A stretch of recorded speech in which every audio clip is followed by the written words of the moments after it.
Hi, chat. How's it going, Nephis? Yeah. Okay. Nice. How's it going, Nephis? And other chat members. How's it going?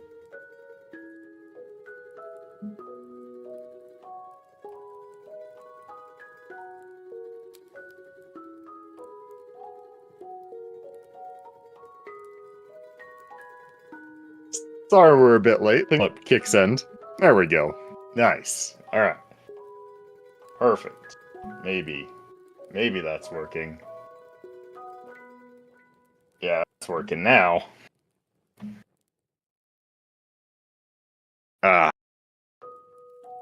We're vibing.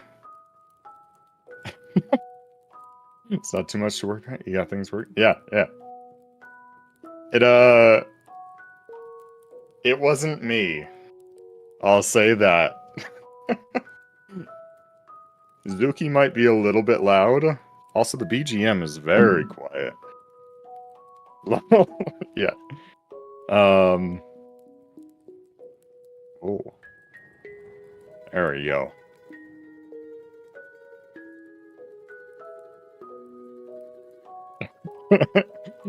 Yeah, it weren't me.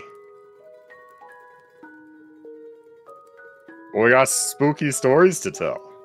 I can't wait. It'll be good.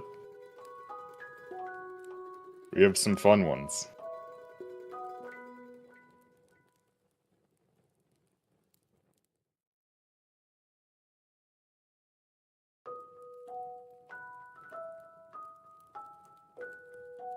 Oh boy. If I pause that there, I think it should stop taking up that. This is good? Okay, perfect.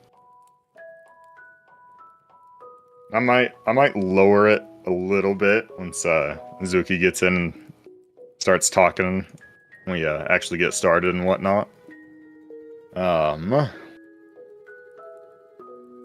hey, what are some good BGMs for some spooky Halloween music? Because I don't want to just play the Spirits Eve Festival on repeat.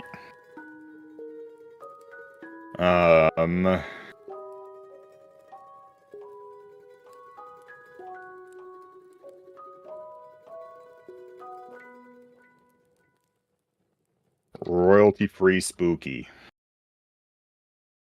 Royalty-free scary music. You want DMC for it? Yeah. That's why I can't just play...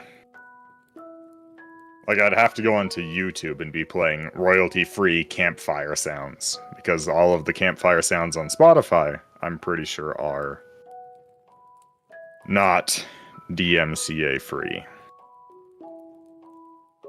But game soundtracks are always fair use, so...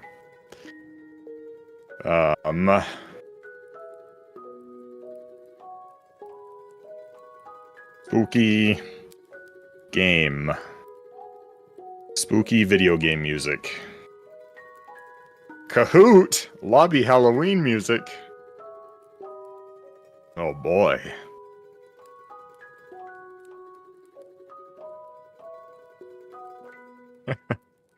Let's see.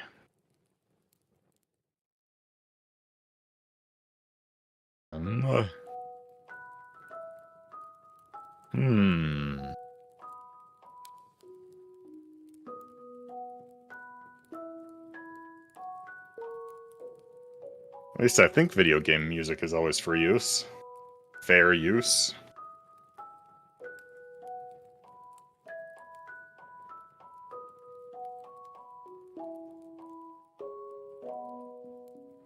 Um...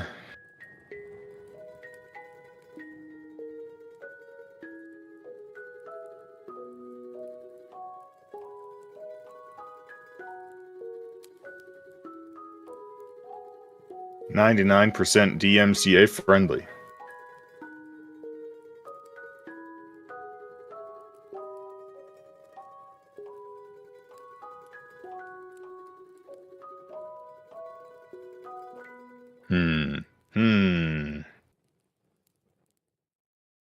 Search Graveyard. They have nice stuff. Graveyard, you say? On Spotify? Graveyard. An artist?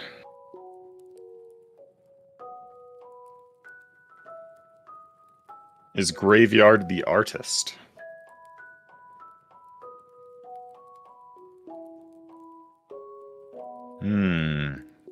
On tour? That doesn't seem...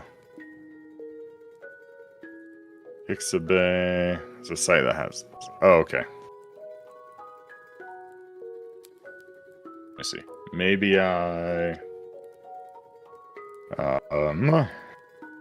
It's also streamwaverecords.com. Let's see.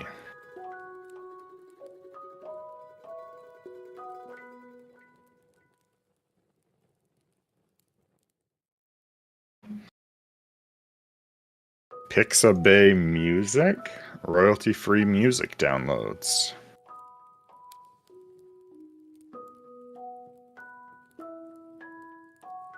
Graveyard. 10 plus Graveyard, no copyright music.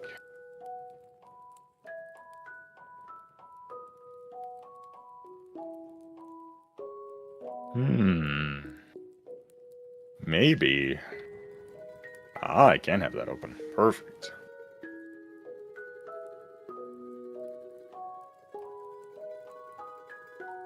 Cool. Hard to see right there.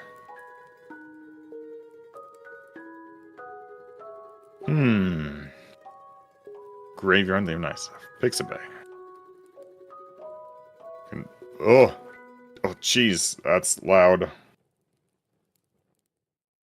Yeah, there's Botrix. If not this stream, it could be useful later in the month. Oh yeah. Oh yeah.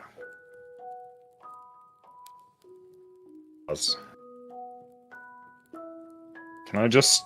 Does Pixabay... Pixabay have... Campfire sounds. Soul of Fire. Hold on. I kind of just want campfire sounds in the background.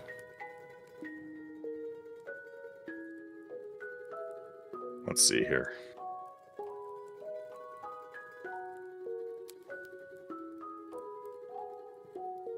Okay.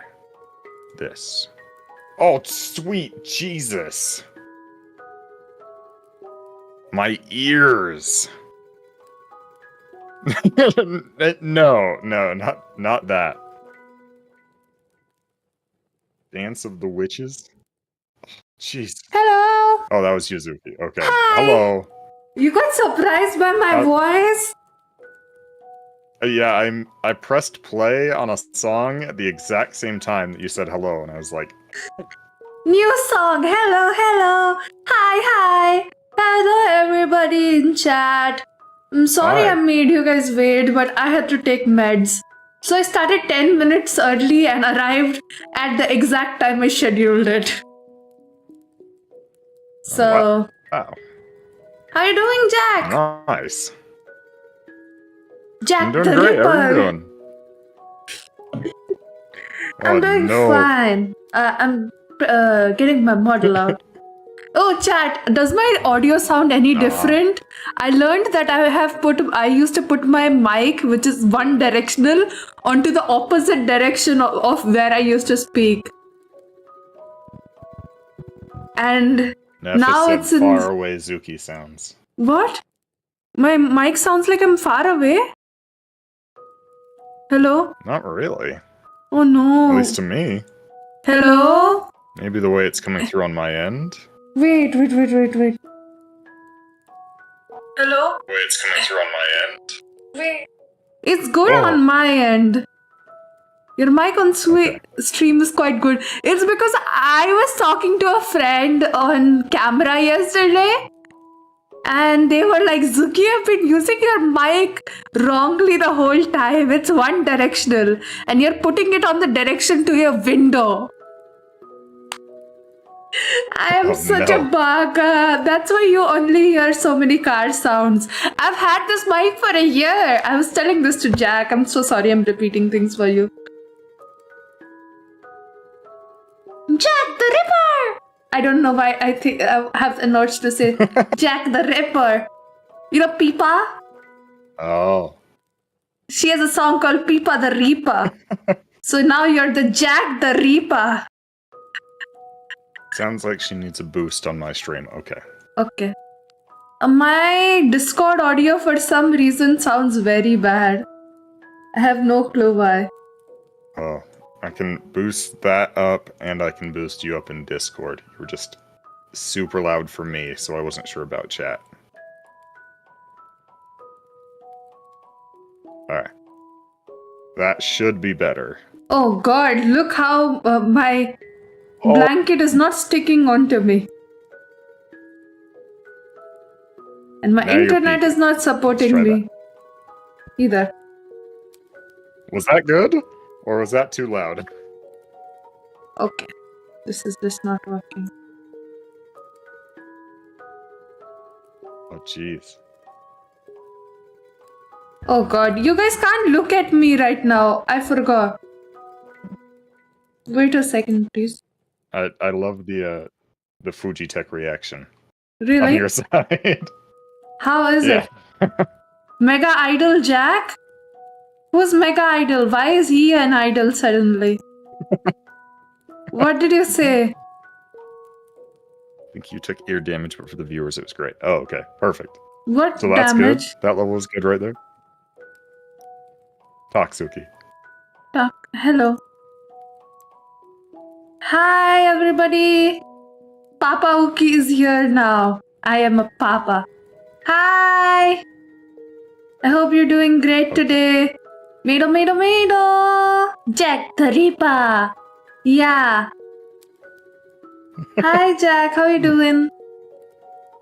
Oh, I'm doing great. I totally wasn't talking to you for all this while. You were just a voice in definitely. my head. Yeah, oh no. We just barely started the Discord call. Yeah, we totally weren't here for an hour. Alright. Oh, what? No, not that one. That one. Ah, there she is. We need you to you're good now. We needed you to test the audio. Oh! I hope everything is fine, chat. Since you mentioned Peepa the Ripper, yeah. I forgot the lyrics of Peepa the Ripper. Here's a superstar tonight. Hello everyone. It's your one and only Peepa in the house. Your mega idol. Create inducing thoughts. No, no, no, no, no. I shouldn't sing, sorry. I'm sorry. Oh, dude. You're probably fine. I want to hear Jack sing. He won't sing. Leaving for his... What is it? Subathon. Yeah. Right? No, do it. Okay. Do it.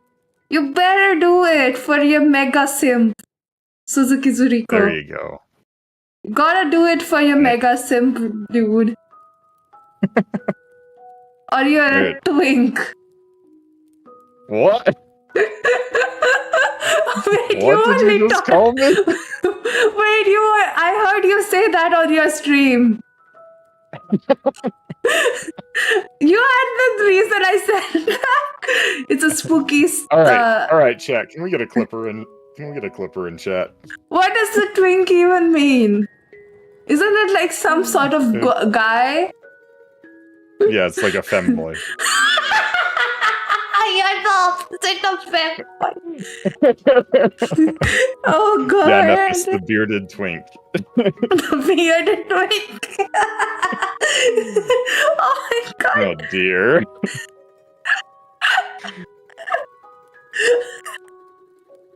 I'm sorry. I'm sorry. It's some sort of guy.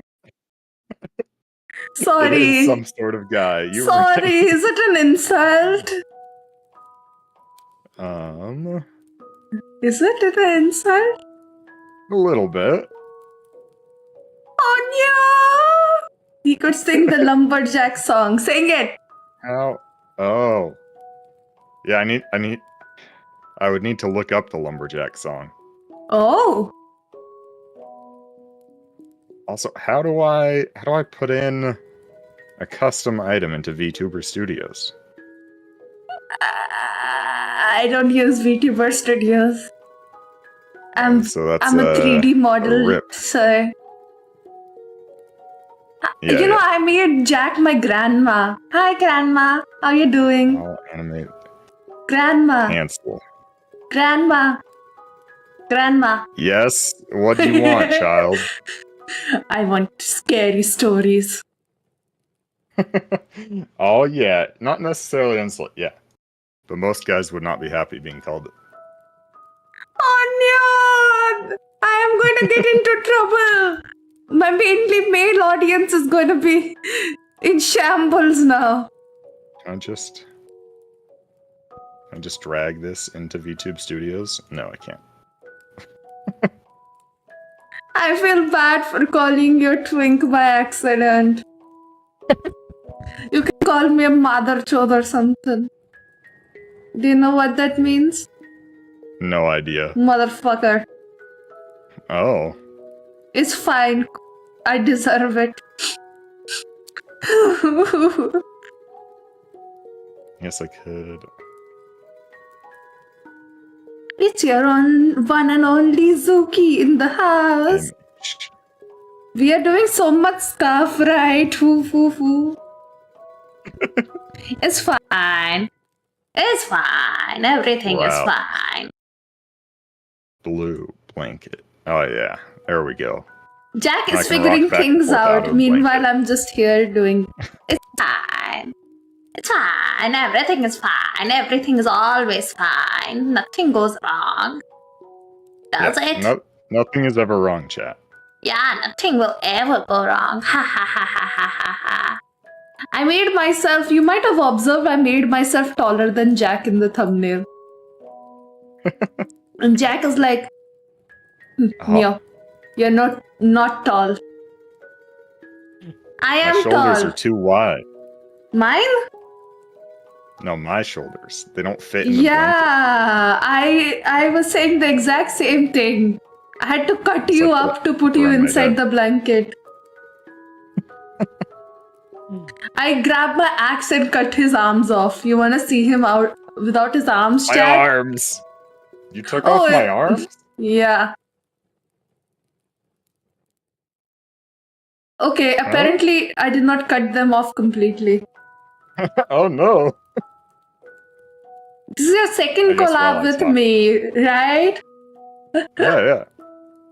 Yeah, I'm gonna collab with another one of my grandfathers soon. I collect grandfathers, Jack.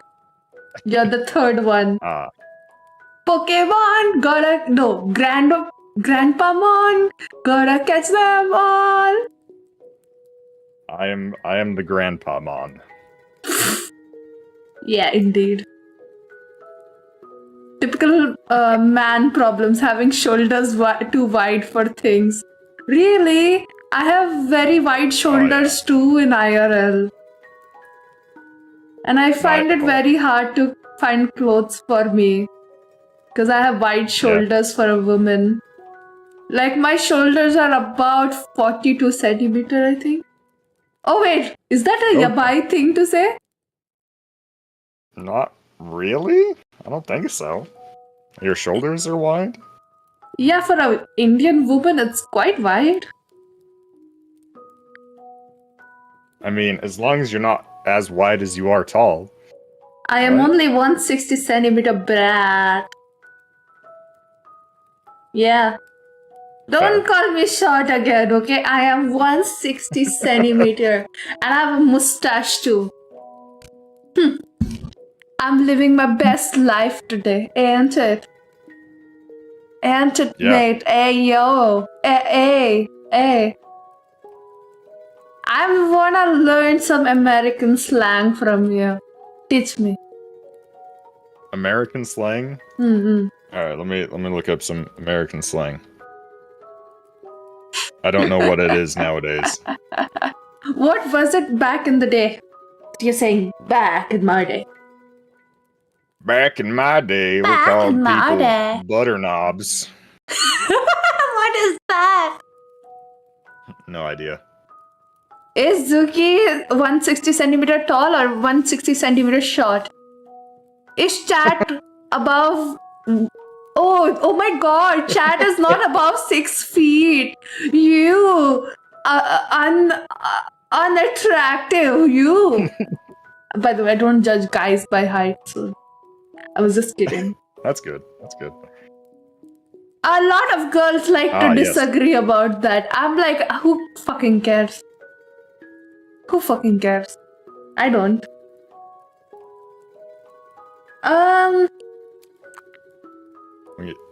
American slang, we got the popo, which is police. We have Popokin in chat. Oh, he's in your chat? And before Jack starts bringing up Cowabunga. Popo. She probably knows Cowabunga, right? What is Cowabunga? Yes. I guess let's look up the actual definition for Cowabunga. What? Cowabunga meaning used to express delight or satisfaction. God, I thought it would be a slur or something. No, it's like, yeah, for bro, cowboy. let's go hit these waves. Cowabunga. Cowabunga. That doesn't make sense. Cowabunga. It's pretty cringe. It's just a strange name, if I have to be honest. Yeah. I imagine you know what copium is? Copium. Yeah, I know what copium is. I'm always on copium, Jack. As an American, Nephis is learning what Cowabunga means. Uh-huh. Perfect. Zuki's disappointed that she's not being taught the words that will get her banned. But I can say I'm Indian and I genuinely don't know any slurs.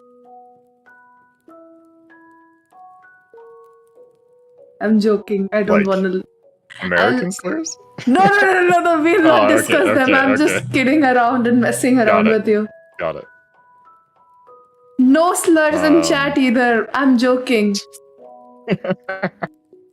We are gonna be respectful human beings and not spread hate in my chat and Jack's chat. Right? YouTube, I'm just kidding around. Okay, what, class of 09? Class of 09? What? Oh, it's a game! Oh. It's a game, very offensive American game. Basically, it's about American culture, the bad side. Ah, the bad side. They do drugs, they try school shootings, they try... Pretty sus. They try becoming white, .. I see. Yeah, Gucci, which means something is trendy. That's a common word, man. I learned there was some word called gilblack. It's a new slang that Zoomers use. Guac. For instance, rocks? Huh? What? I don't know. I don't know either. What are you saying? Nephis over here teaching me slangs. Modern slang. Oh my god. I recently learned Delulu and Salulu is a new word that Zoomers are using. Delulu means, and it's stuck in my head. Delulu is such a pleasant word to say. Say Delulu it's with like me. Delusional, right? Yeah, delusional. I did not know that. My friend was telling me about it.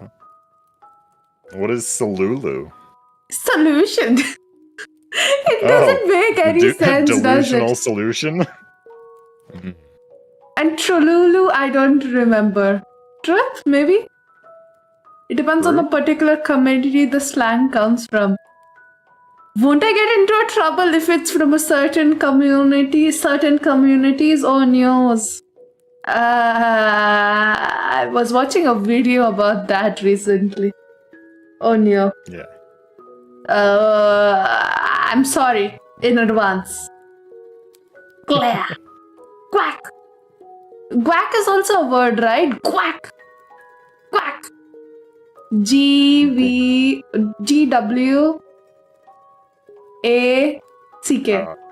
No. You don't know that word? Quack. No. Quack. Nephis' name because his baby Oshi. I see. Baby Oshi? Oh no. Get adult Oshi, man. No baby over here. I totally don't act like a baby sometimes. Go. That's more visible. So what you up to? We forgot to greet each other today. I'm pretty sure we greeted each other like 5 times. Really? I did not say mado yet. Oh no, you have not said mado. It's not mado. It's mado. Zuki, you like Whammy too? I'm joking. I'm making fun of him. I love Whammy too. I was saying that she's definitely an adult, not a babu. Grown up Nephis. I'll take that back. I just realized what I said. Oh, sorry, Whammy. I will do doxx for you. Sorry, I was just trying to tease my chat and I ended up saying something. Okay, what was I doing, Jack? Middle. It's mado. Tomato.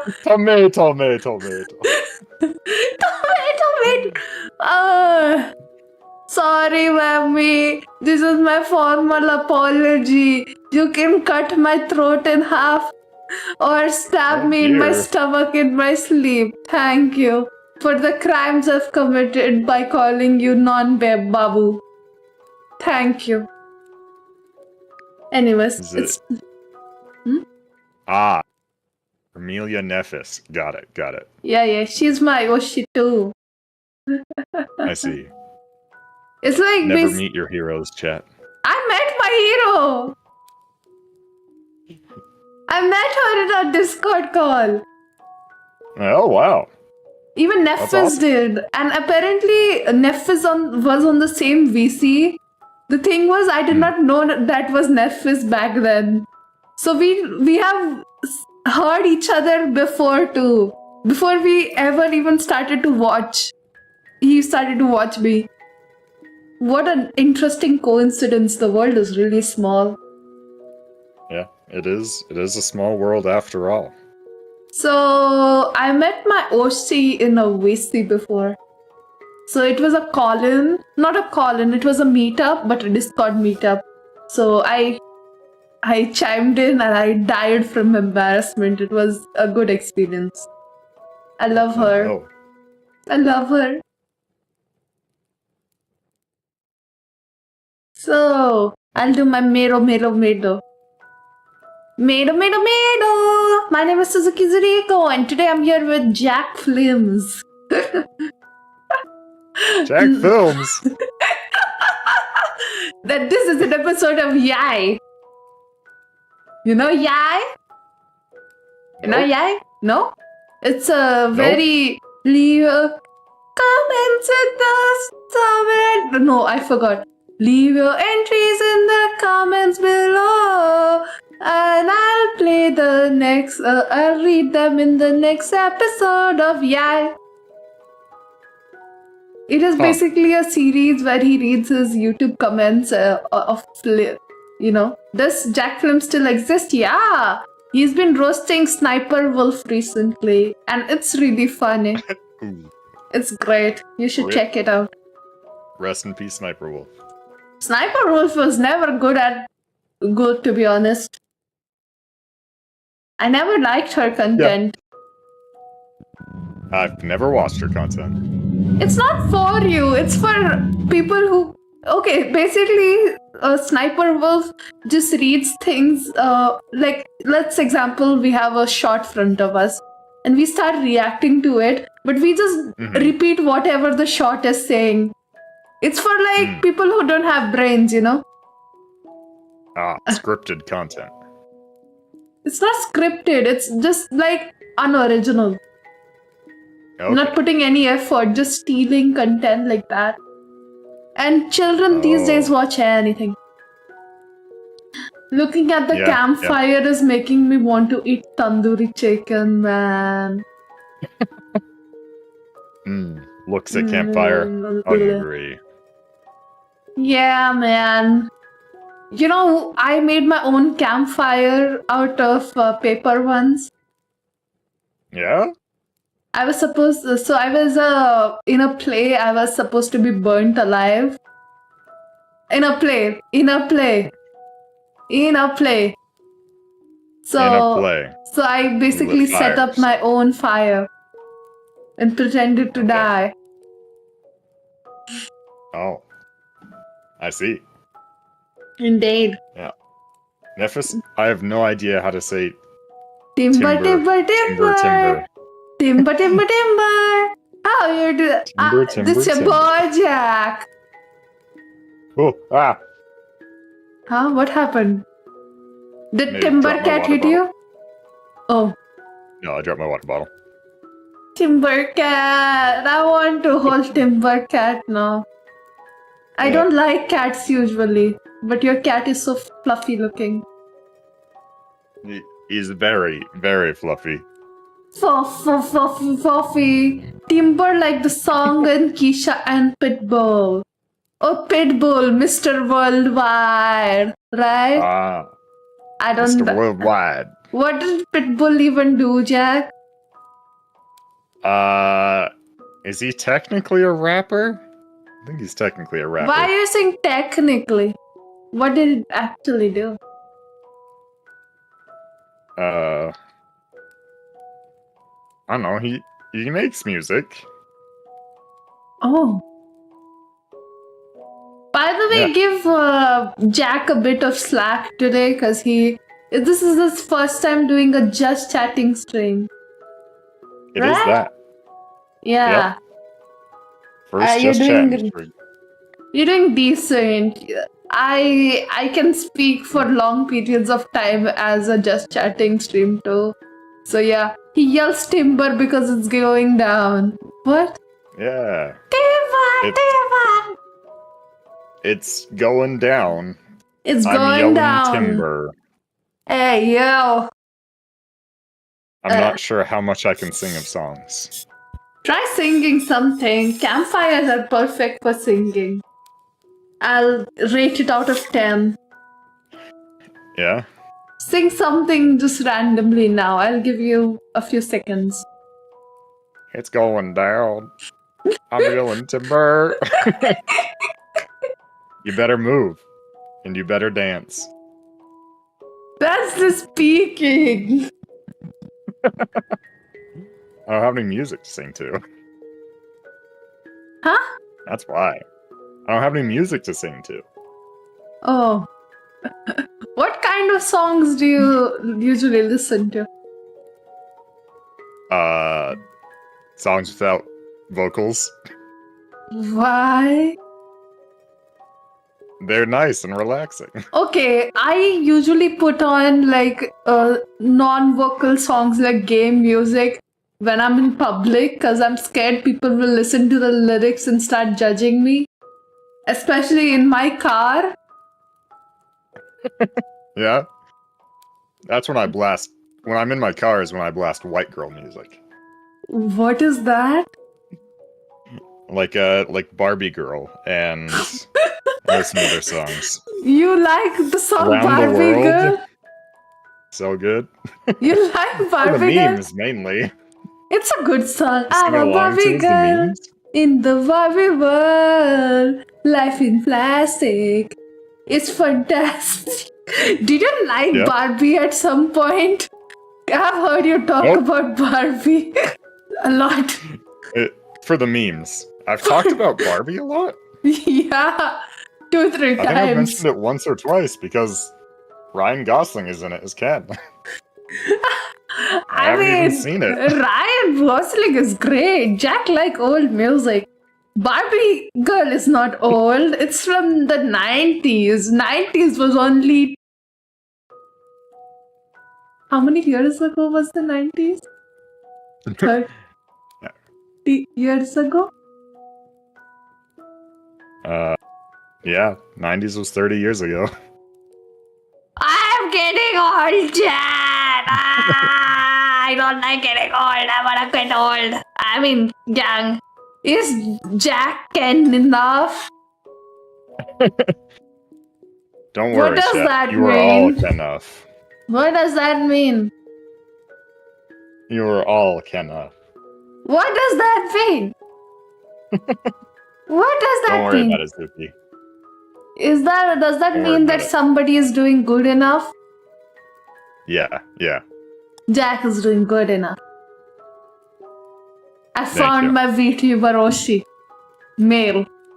Brackets male. Wow. What can I sing? Barbie Girl? Yeah, Want me go to sing ahead. Barbie Girl, Nephis? Yeah, I'll sing along with you. Let's go. How should I sing it? I even I have like a karaoke version of Barbie Girl too. You can sing along to that, maybe?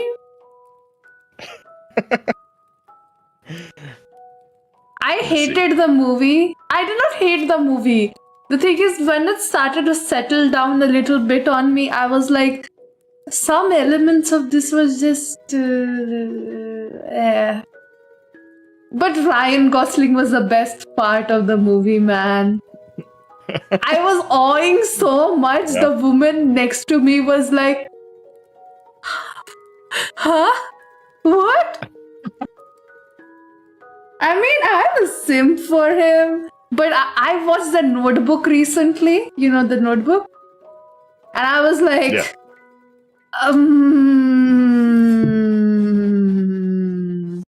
I guess I'll have to watch Barbie then. You know, in Notebook, Ryan Gosling is basically a creepy man. It is so bad. My favorite acting creepy and doing such bad acting. Not bad acting, the script is probably bad. Ryan Gosling did not do anything wrong. It's just... I actually made my male friend watch it with me to make him suffer. But instead of him suffering, I ended up suffering. He did not even feel anything. I was the one getting angry at the movie. You could do it. There is a male and female part in the song. Oh God, you want to be Ken? Do it. I'll be Barbie. I don't want to be Barbie. I'll be Alan or something. That unwanted Barbie. I actually hated Barbie till I did hate Barbie. Zuki is too based on red pill. What does red pill actually mean, chat? I don't understand. Isn't it like a incel? I'm not an incel, chat. Come on, Barbie, let's go party. Yeah. Come on, Jack. Let's go party. Yeah. Ooh, wow. Hi, Barbie. Hi, Ken. Wanna go? Do you have the lyrics pulled up? I know the lyrics. For a ride? Sure, Ken. Jump in. Jump in. I'm a Barbie girl in the Barbie world. Life in plastic is fantastic. You can brush my hair and dress me everywhere. Imagination, life is your creation. Come on, Barbie, let's go party. Make me walk, make me talk, and wherever you need, and like a star, I can beg on my knees. Sus. Come, jump in, bimbo friend. Let us do it again. Hit the top, fool around. Why? Why? Why? Why? The word bimbo doesn't have very good connotations. But I don't count as a bimbo, right? I'm not blonde. You're right. I guess Barbie. But Barbie's an astronaut, you know? What? A scientist. Barbie's an astronaut and a I don't like Barbie. I bet you liked Barbie as a kid, didn't you? No. No? Just for the memes? You like Barbie? No. It depends on the context. There is a lot of meaning to red pill. Oh. Basic idea is that is you're aware of reality. Oh. Jack is too wholesome for Barbie girl. I don't know what bimbo means, so it doesn't affect me. Am I American? No, right? How would I know? Huh? Bimbo definition: an attractive but unintelligent or frivolous young woman. It's fine. At least I'm getting called attractive. Ha! But Nephis, you're right. Bimbo is just like a brand of a bakery. Bimbo Bakery. I wanna eat cake now. Stop making me hungry, Jad. I will create this stream into your horror stream. I'll stab you in your stomach tonight and eat all your organs. Oh my goodness. She's gonna eat my organs. Not yours. You're too lumberjack. You're too lumberjack. Okay. I bet you're very healthy, aren't you? Well, I kind of have to eat what old people eat, so... Why? Because I have to cook and stuff for my parents. Oh. Bimbo means poor in Japanese. Like broke, no money. I have no money. Well, I was gonna say that meme, you know? Hello, okay, there is no husband though, but you might have heard this meme, right?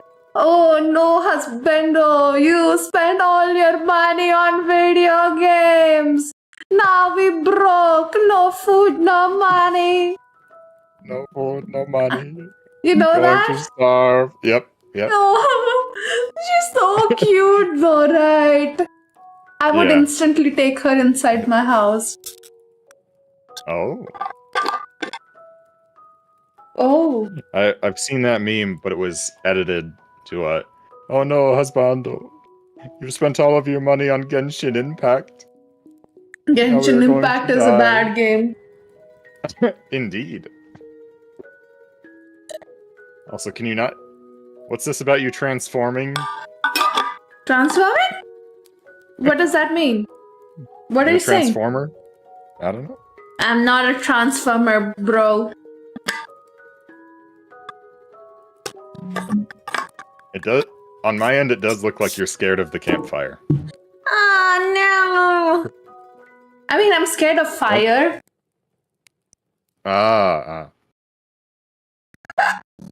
We were supposed to start reading our stories, right? Probably.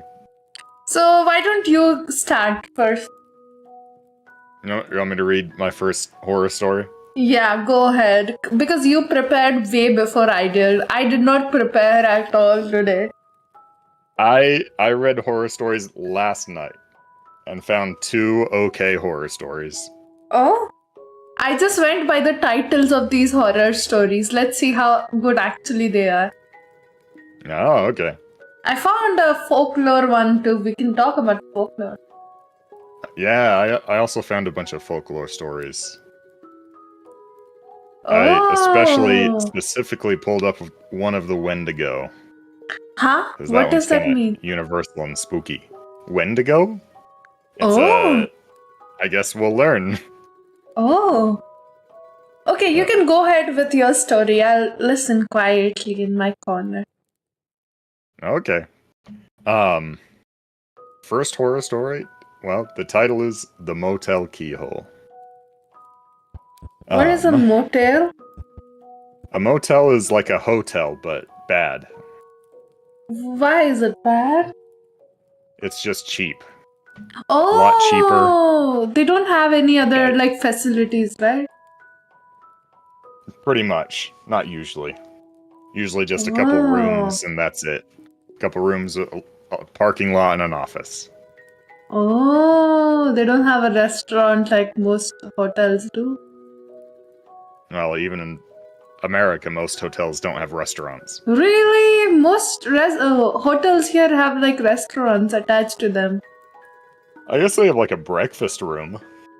Oh, like kinda like that too here. Mm. Yeah, like complimentary breakfast, but they don't have like more food to get. It's usually just breakfast. Ah, I really love buffets of breakfast. I get so full I can't eat lunch or dinner.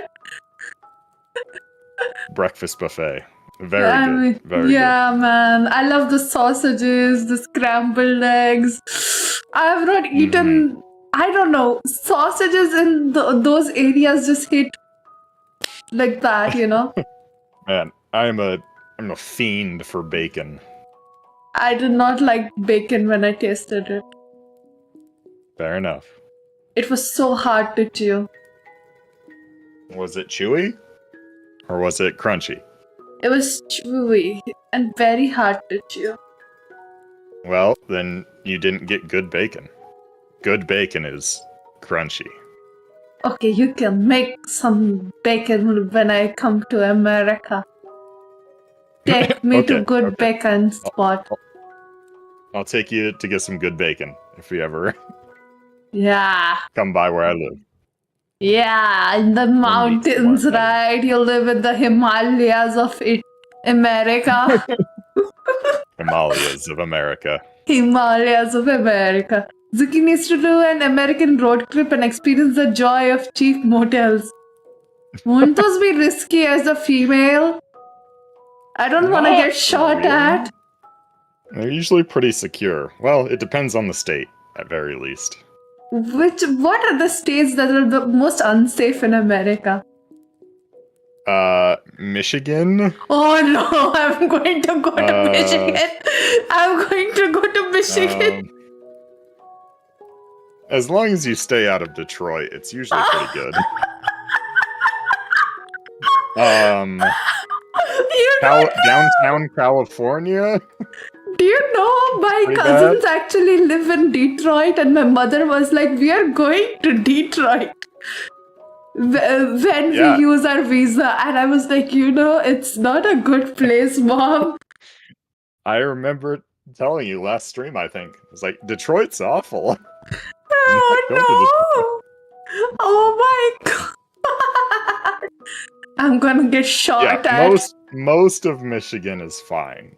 Hopefully they moved out of Detroit. Areas. As long as you stay out of like high crime areas, you're usually fine. But yeah. Alright, should I continue reading? Yeah. No. Okay. No? Yes. Okay. This is from the perspective of someone staying down at the motel. After traveling all day for 4 days straight, the man decided he'd had enough and he was ready for bed. While he was hoping for a nice hotel, he was ready to call it quits and was more than happy to check into any motel, no matter how dumpy and run down. He regretted that, though, as the next motel was only 6 rooms and couldn't have been updated from when it was first built back in the 40s. The motel clerk looked up at him in surprise when he rang the service bell. In the makeshift one-room lobby that was also home to the coffee maker and day-old bagels and donuts. On second thought, that coffee looked a few days old too. The small clerk handed him a key to room 4 and told him to call down if he needed anything during his stay. She'd be there all night. As the man walked past the first room and the second room, he realized his car and the clerk's car were the only ones in the parking lot, which was odd, considering as he approached room 3, he saw the light flick on. He peered through the keyhole and saw a woman walking away from the door and into the bathroom soundlessly. Unlocking his own door, he was happy to kick off his shoes and flop onto the bed. He heard soft crying from the room next door, but it didn't last long, nor did he. He quickly fell asleep. Around 2 in the morning, he awoke with a jolt, although he couldn't say why. There had been no noise, and yet his heart was racing. Deciding to clear his head, he stepped outside to go for a quick walk. The light to room 3 was still on. He once again peered into the keyhole, curious about this mysterious guest. All he saw was dark red. Strange, he thought. Perhaps they hung up a towel. He headed down to the lobby to see if maybe there might be food to satisfy the need for a midnight snack. I'm hungry too. And the clerk and her stale bagels were all he found in the lobby. He started to leave, but his curiosity got the better of him. The guest in room 3, is she okay? The clerk looked confused. There's no guest except for you tonight, the man swallowed slowly. While the clerk had a giggle, although some of the townies claimed that a woman's ghost inhabits that room. I've never seen her, though, but they claim she has blood-red eyes.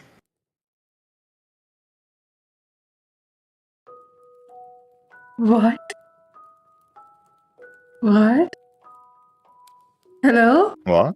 Huh? Hello? Did you get possessed? You didn't Did I? respond. What happened? Oh. That was What the happened? story? That was one of the stories, yeah. Imagining the bloodshot eyes on you. On you. Most of Michigan is fine, apparently. Yeah, most of Michigan's I fine. used to call my auntie who lived in Michigan and Detroit back in the day and ask her about America constantly. I was an American boo at some point that was telling you off stream, right? Yeah, American Boo. Yeah, I really wanted to move into America one day because I used to watch so much Americans on the internet back in the day. Ah. But then I realized it's as bad as India, so it's developed, at least though. Honestly, certain parts of Detroit are really nice. It's easy to tell that you are in a bad part in the US usually. Oh!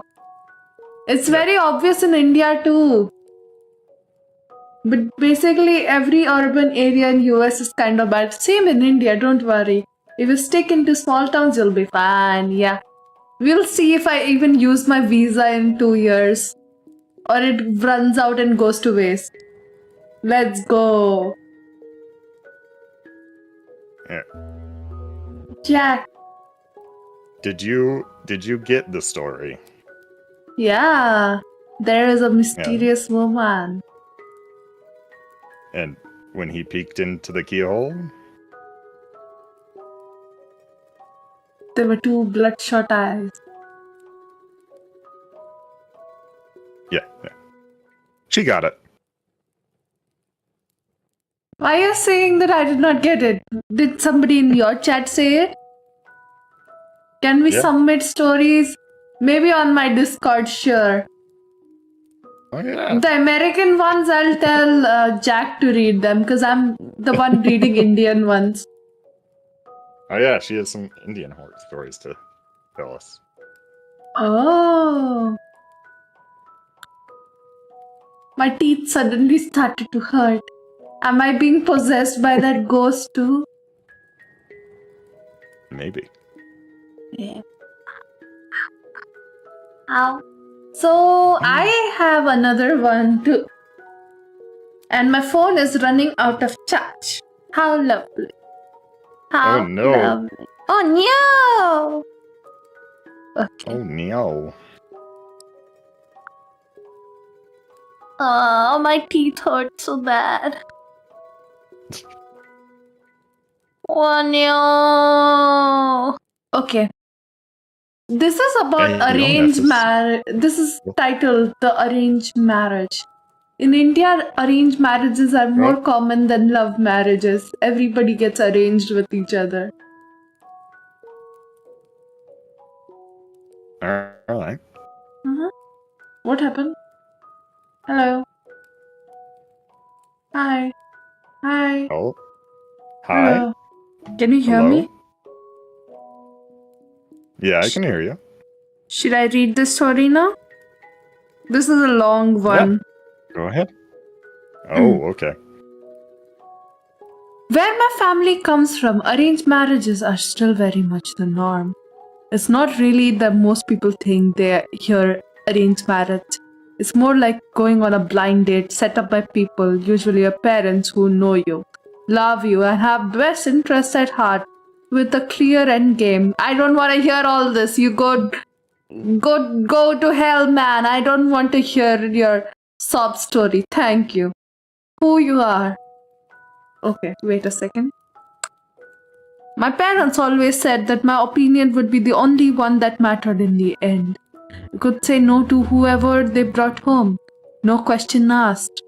A love match wasn't entirely off the table, even if it wasn't the ideal choice for me. Too bad Zuki did not get arranged marriage. What are you saying, chat? Chat, hell nah. Don't say stuff like that. I watched my brother go through the process and my older sisters. In each case, they said Ma and Pa done well for them. They all seemed genuinely happy. So the idea of a traditional marriage didn't frighten me despite my Western upbringing, oi. I was confident that my parents would find me a man with whom, oh, it's a woman, I could form a lifelong loving partnership. I don't want to hear this story. I mean, this, whatever is going on. I could form a lifelong loving partnership, just as they had done for my siblings and their parents had done for them. Holy moly, don't try to sell arranged marriages to me. I'm getting mad at her now. Huh? I was 22. 22 is too early to get married. When Ma came home in a furry with an anxious face. Amita, come sit, she said, pushing me towards the kitchen table. I need to tell you something. Is something wrong? No. You worry too much. I have good news. I waited expectantly when she settled in her seat and grabbed my hands in hers. I have found your husband. My heart fluttered into my throat while I processed what she had said. I'd known this day was to come. My parents had made it known almost a year before that they were seeking an eligible bachelor for me. But it still felt very sudden for the moment. Aren't you happy, Bettia? Bettia is daughter. Ma asked when I didn't immediately respond. Yeah, of course, I said, giving her hand squeeze. Who is he? Do I know him? No, but you know Auntie Chadda and Uncle Raj? I nodded. They were close friends of my parents from back in India. I only met them a few times when I was much younger, but I heard my parents speaking to them on the phone and knew they visited with them when they went back. They have a son about your age. Your papa and I have spoken to his parents. And to him, everything seems perfect. He's smart, handsome, comes from a good family. He is everything we could want for you. Does he have a name? His enthusiasm warmed my cheeks and fluttering sank down into my stomach. Madhu. She spent the whole evening telling me about him. How he was a 26-year-old MIT graduate with a degree of engineering. I hate engineers. Come on. His love for traveling and photography. And what she remembered of him as a child. As a child doesn't matter anymore. People change. We shared similar life goals and expectations about what marriage could mean for us. The more she spoke, the more I felt like I really could make him a good husband for me. By the time I saw his photo, which he showed a handsome man with a slightly crooked but charming smile, I knew I had to speak to him.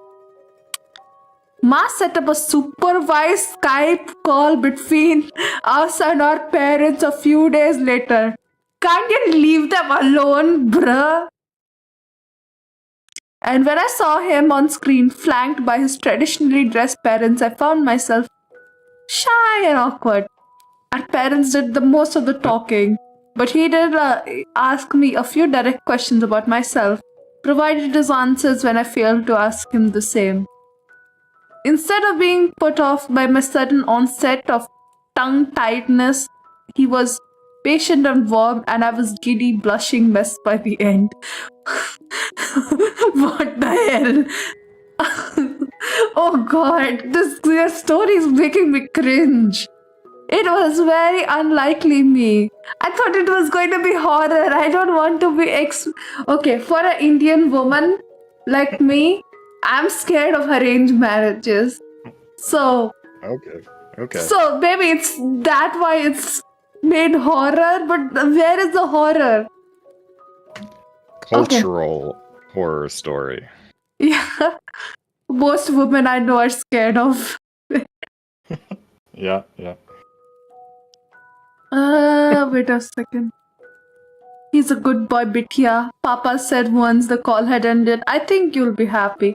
It's a good start. I considered not wanting to get too ahead of myself after one meeting, but Papa just pat my cheek and smiled knowingly. Oh, I also want a pat from my Papa now. I want the call decision to be yours, Amita, not our parents, he said.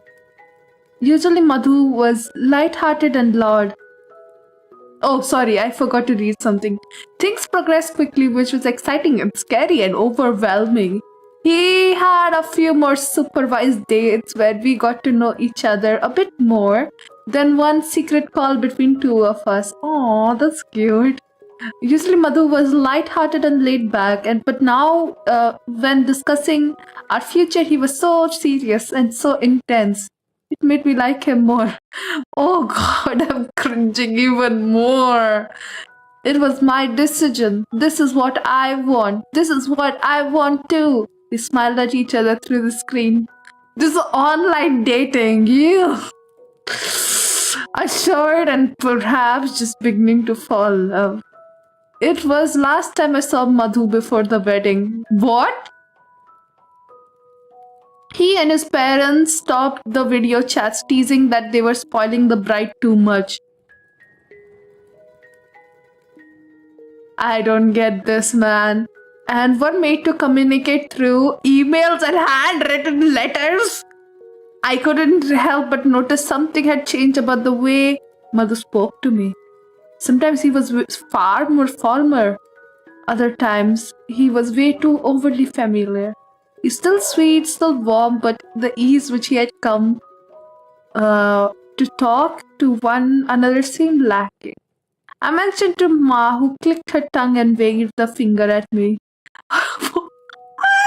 Oh god! My fellow men in chat. Apparently, in the story, this one is for you, and Jack, you too. What did her mother say? This is so cringe. I need to mentally prepare for this. You can speak, you don't need to type. You can interrupt me, Jack. Oh god. Oh god. What's she gonna say? Okay, my phone died. Just a second. Oh no.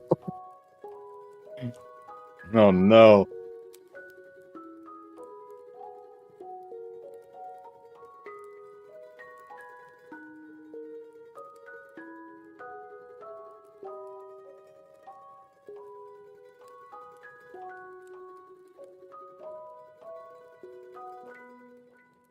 She's gone, chat. Oh, she's not gone, chat. I'm not giving my chat a sociology lecture over here. Come on. What is this story? I don't want to know what is happening in your life. I bet this story is actually real. Probably. Okay. What? Okay. Okay. Oh. I'm back. So let me Welcome continue back. the story. Wait a second. I need to download it. Oh. Because it's... Okay. It's on Discord. And I'm unable to read it properly. I see. Okay. Ooh, bye. This is... Are you liking the story or the sociology lecture I'm giving to you? It's interesting. Are you learning something? Really? Yeah. I'm finding it cringe. I hate all the stuff that's going in that. It's a nightmare fuel. I get dreams of that, okay? I have dreams of getting into an arranged marriage and the guy just leaves me because I'm too bratty, apparently. Too much of a tsundere. No, it's just a nightmare. I don't think you'll get it unless you're an Indian girl. Become an Indian girl, Jack. Become an Indian girl. Okay, let me look up how to become an Indian girl. I will be proud. Okay. How to become an Indian girls. Okay, continuing the story. The only thing that comes up is how to attract Indian women. Okay, what all does it show? Let me judge the article. What's the best way to attract Indian girls? I don't know. That's what it says. Jump front of a train. That's what most guys here think will attract women. But I think I will consider that person a stupid idiot. If they jump front of a train and then jump back out, you know. That's a common thing to do. People lie down in the tracks and take pictures to attract girls over here. Sorry, I had to mute for a second. Did you hear what I said? Nope. Okay, so basically in India, like some guys lie down on train tracks to impress girls. Huh. But I would consider them stupid. Yeah, that's not very smart. Yeah. Zuki is more sun than dere dere. Really? What is... Yeah, I'm sun on stream. Off stream, probably dere dere. I see. Okay, so continuing. Let's see what her mother talks about men. You... Okay, men aren't so good with words, especially when it comes to putting their thoughts on paper. Your father is hopeless at expressing himself at writing.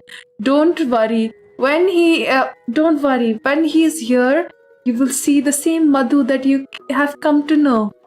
I hope she was right. A week before Madhu's arrival, his mother, Auntie Chadda, flew in to prepare for the wedding. We had hundreds of guests coming, an elaborate party to plan, important ceremonies to ensure were performed perfectly. Only a little time left to prepare. Her hands were a blessing, and I was surprised to find that she treated me so well. I'd grown up hearing horror stories about mother-in-laws. Okay. I know where this is going now. But it appeared I had lucked out. And all this was for a single event. It was so daunting. This was a small ceremony. I could only imagine what proper day-long weddings were going to be like when it's held in India a few months later.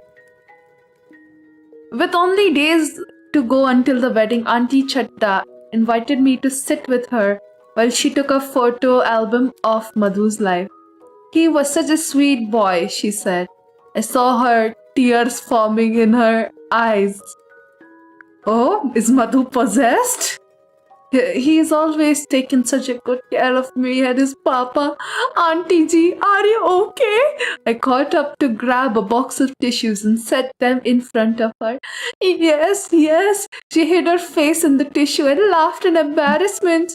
It is just hard for a mother to say goodbye to her son. Eh? Eh? Usually, like the husband and the wife in the parents' house over here. We looked at the pages and pages of Madhu growing up. All the recent pictures of him on a motorbike with a helmet tucked in his arm. After seeing his smile for the first time in 22 weeks, I felt a familiar flutter again. You will be a good wife to him, won't you? She grabbed my hand and was squeezing it so tightly, I cried out in shock and pain. She released me immediately but repeated the question with some urgency. Yes, I said, and she started to stop at the photo album. I excused myself pretty quickly after that and ran into the room, unsure of what exactly happened. When I saw her following day, she acted like nothing out of the ordinary and had transpired and treated me like she always had before. Somehow, the whole just made the whole encounter even strange. The morning of my wedding arrived. I had no time to give to my soon-to-be mother-in-law any thought. Female relatives flooded the house from the time I get up, and I was passed around like a dress-up doll for mehendi, hair, and makeup. Once I had my red and gold sari and was allowed to look in the mirror, I burst into tears. I had never felt so beautiful before. They're just explaining how marriages happen in India. Where is the horror yet? Okay, this is very long, man. I'm not like a fast reader. What are you learning about Indian stuff through this, man? The amount of roasting I'm doing too. I'm learning that arranged marriages can be spooky. Maybe. My parents were also arranged marriage. I won't be alive if it wasn't for them. Oh, Yeah. nice. Yeah. That's fair. Except. The rumor started quietly in whispers behind the hands. Oh, wait, what? Rumors started quietly in whispers behind hands. Only when they thought I was out of earshot.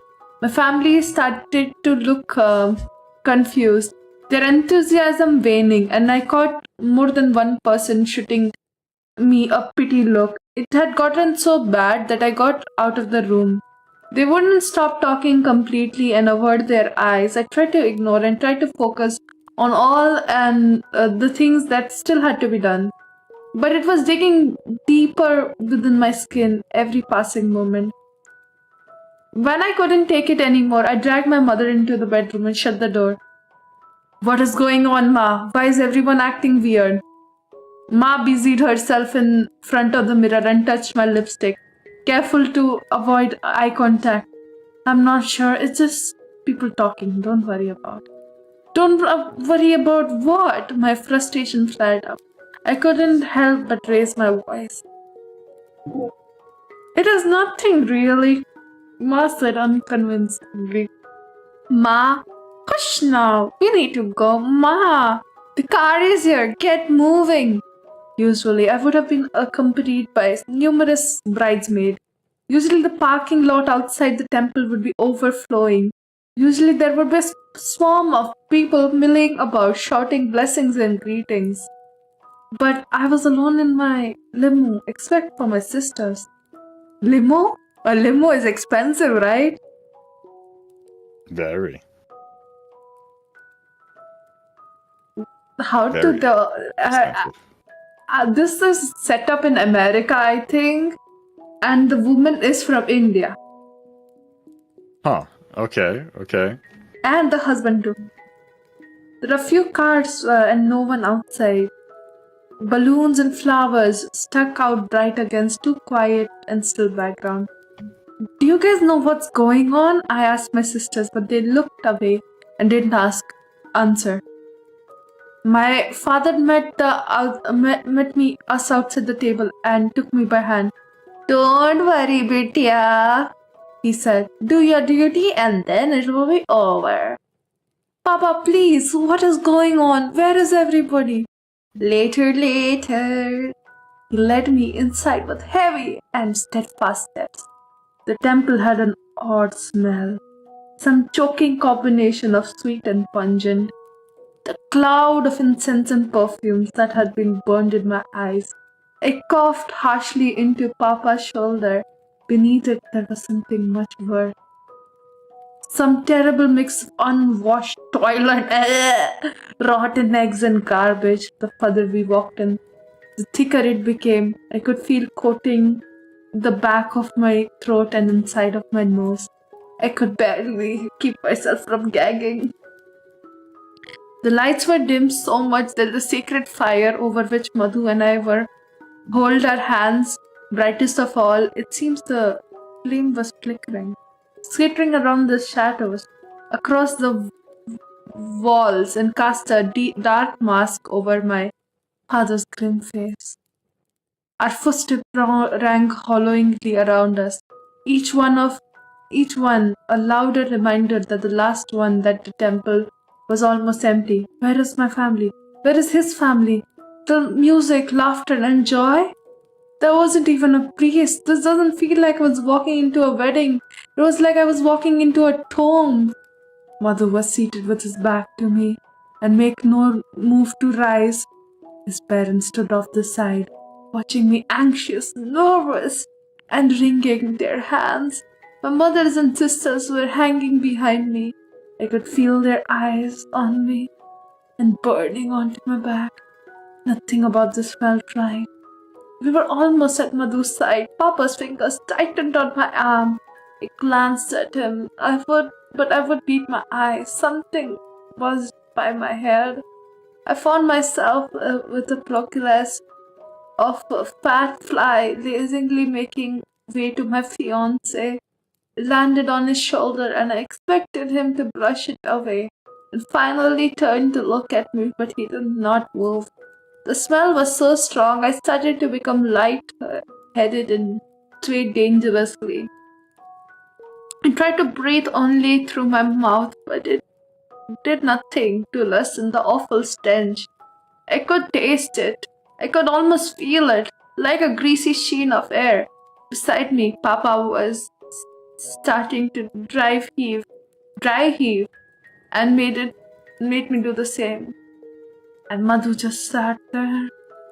I pulled away from Papa despite his protest, closed the distance to my future husband. Madhu had been a handsome at the last time I'd seen him. That night on Skype, and I thought we actually made a love match instead of an arranged one. Now it was barely recognizable. His skin.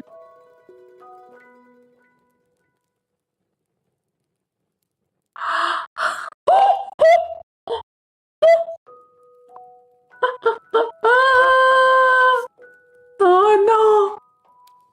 His skin green and white, strange, taut where it was still attached, had slid off in chunks, leaving him with barely half a face. Now there was no slightly crooked chin, only yellow and cracked and swollen lips. His eyes were bulging in milky sockets ready to pop.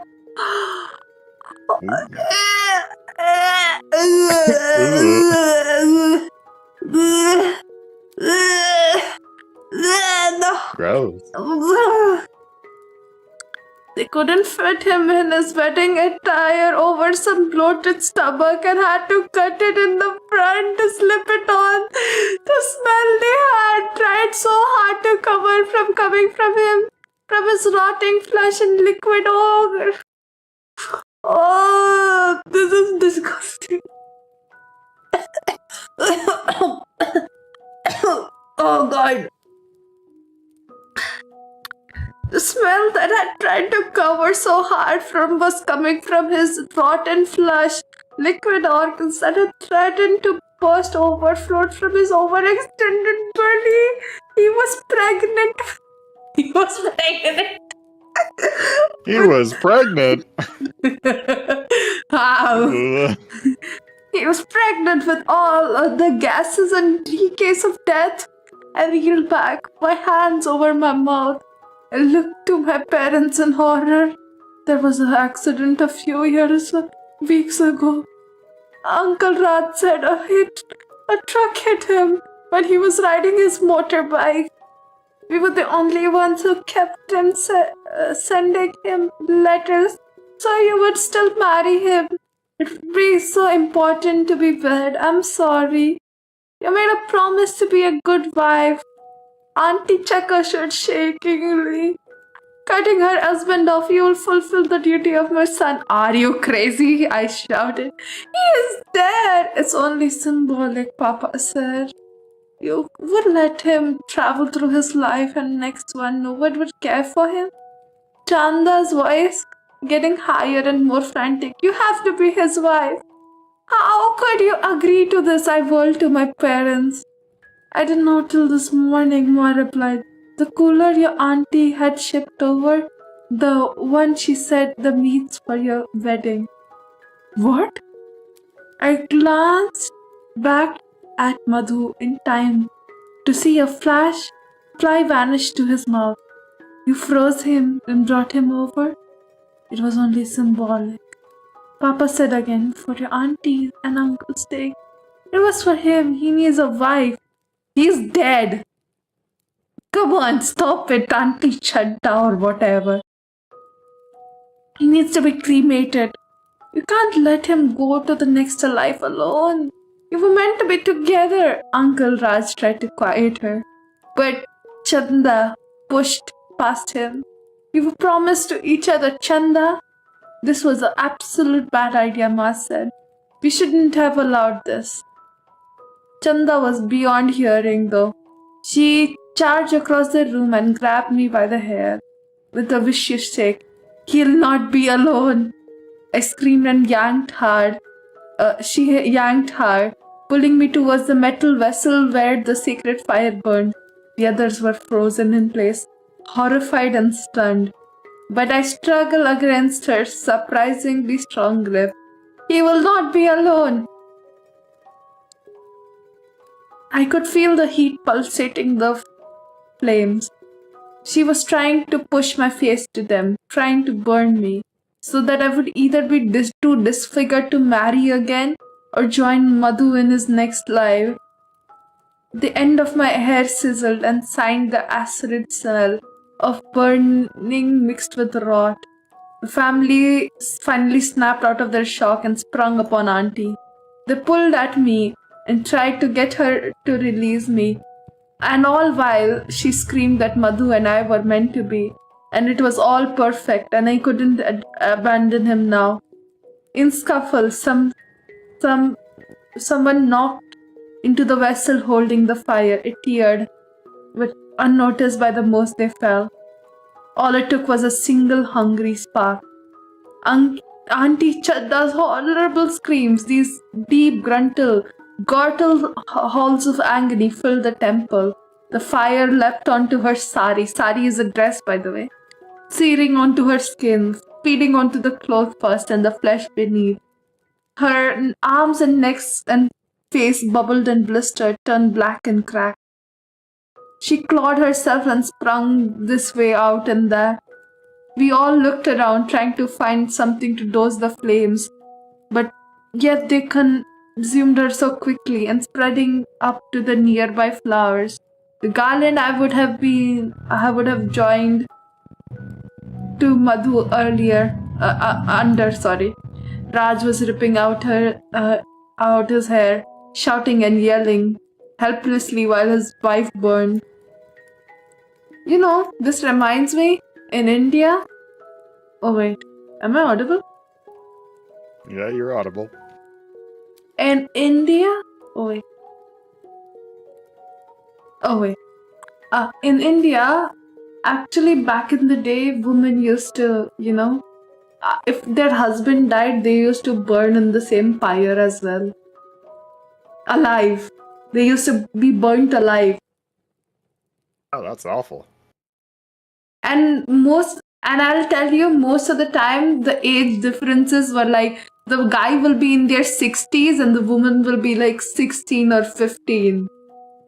Ooh. So most women died when they were 19 or 20. Yikes. That's pretty bad. Yeah. So it was a horror story. It is complete. It's not complete yet. Yeah, I figured. I want to drink a bit of water. That's romantic. Eric, what do you want? How long ago was that? That was like in 90... It happened till the 1900s, let's say. It got banned by the British, I think. But like widow remarriage or widows having any rights was not a thing till the 1920s, I think. And still widows are treated horribly. What? Uncommon British W? Yeah, British did some good things. That's will get me into trouble, so I won't speak more. This romantic, it's not romantic. You're ruining a little child's life. A 19-year-old teenager's, no, 20-year-old teenager's life. I'm kidding. But I'm honest. There's a trend when people call themselves a 27-year-old teenager. You wouldn't want the guy to be lonely in the afterlife. There are a lot more lonely guys she can get married to who are alive. Okay. Papa grabbed him and I'll get back to reading the story. Papa grabbed him and dragged him back, yelling for us to run outside for safety. Ma pushed my sisters into action and took me by upper arm. Auntie Chadda. Is your Discord dying? I think so. Oh no, the ping is at 1000 right now. Santa? Oh dear. Santa what? It is back to normal. For some reason, my Discord says Santa. Auntie Chadna, entirely ablaze. Oh yeah, I'll continue. Auntie Chadda, entirely ablaze, gurgling wetly now. She no longer could scream, stumbled in a few circles and flung herself on Madhu. His body immediately burst beneath the weight and heat.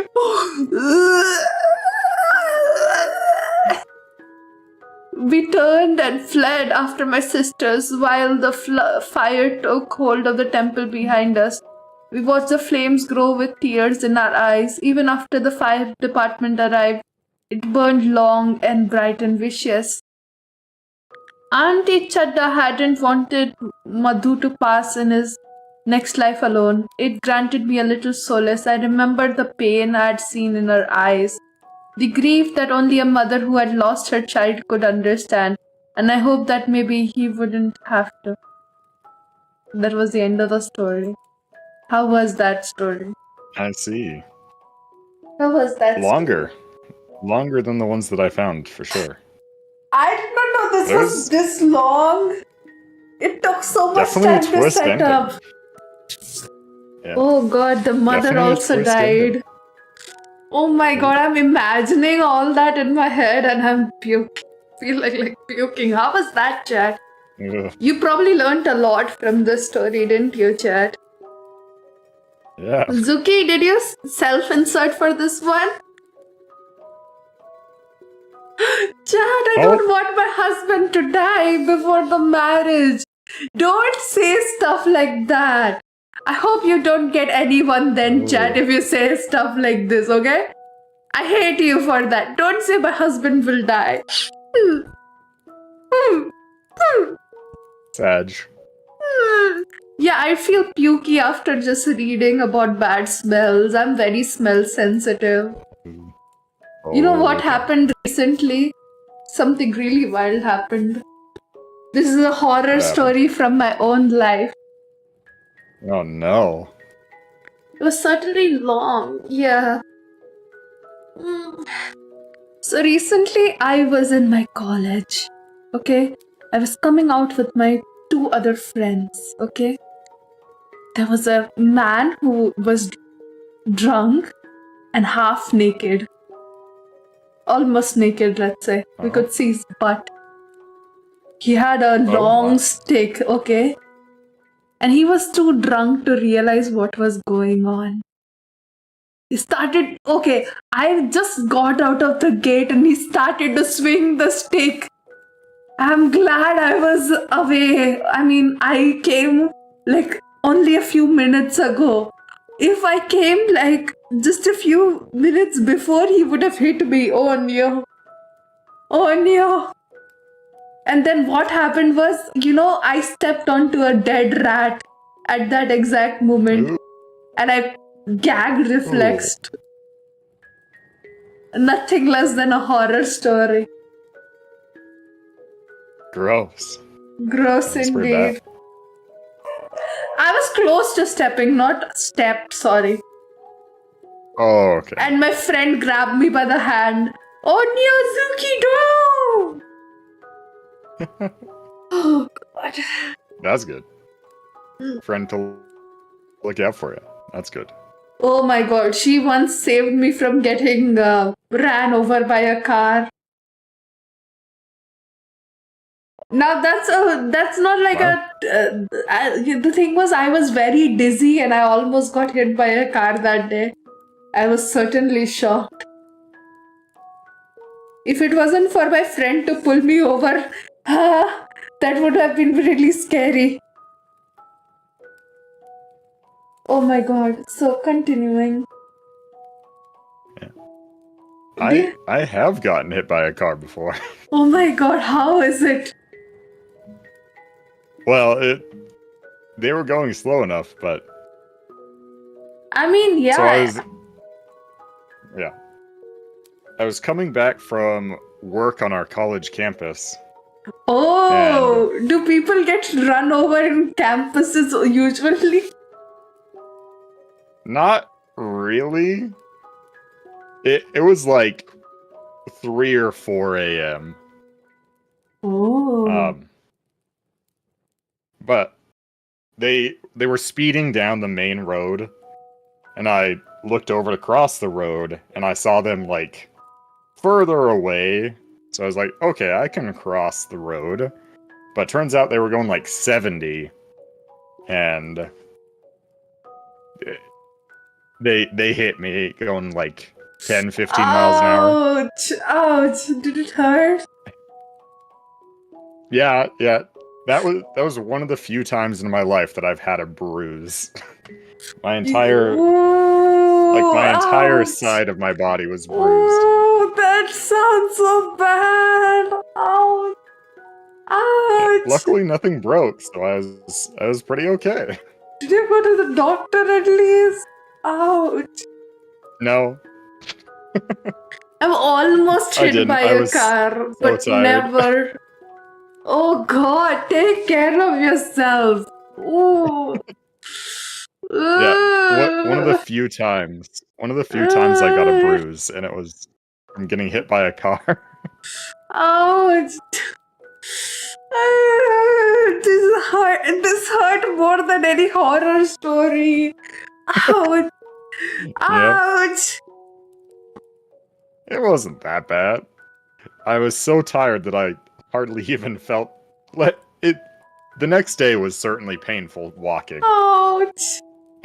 Poor but Jack. nothing was broken, so we were pretty good. I mean, I would have, if I got hit by a car, I would be like, I would just be deep into thoughts, in shock, Yeah. I'm scared of cars a big time, actually.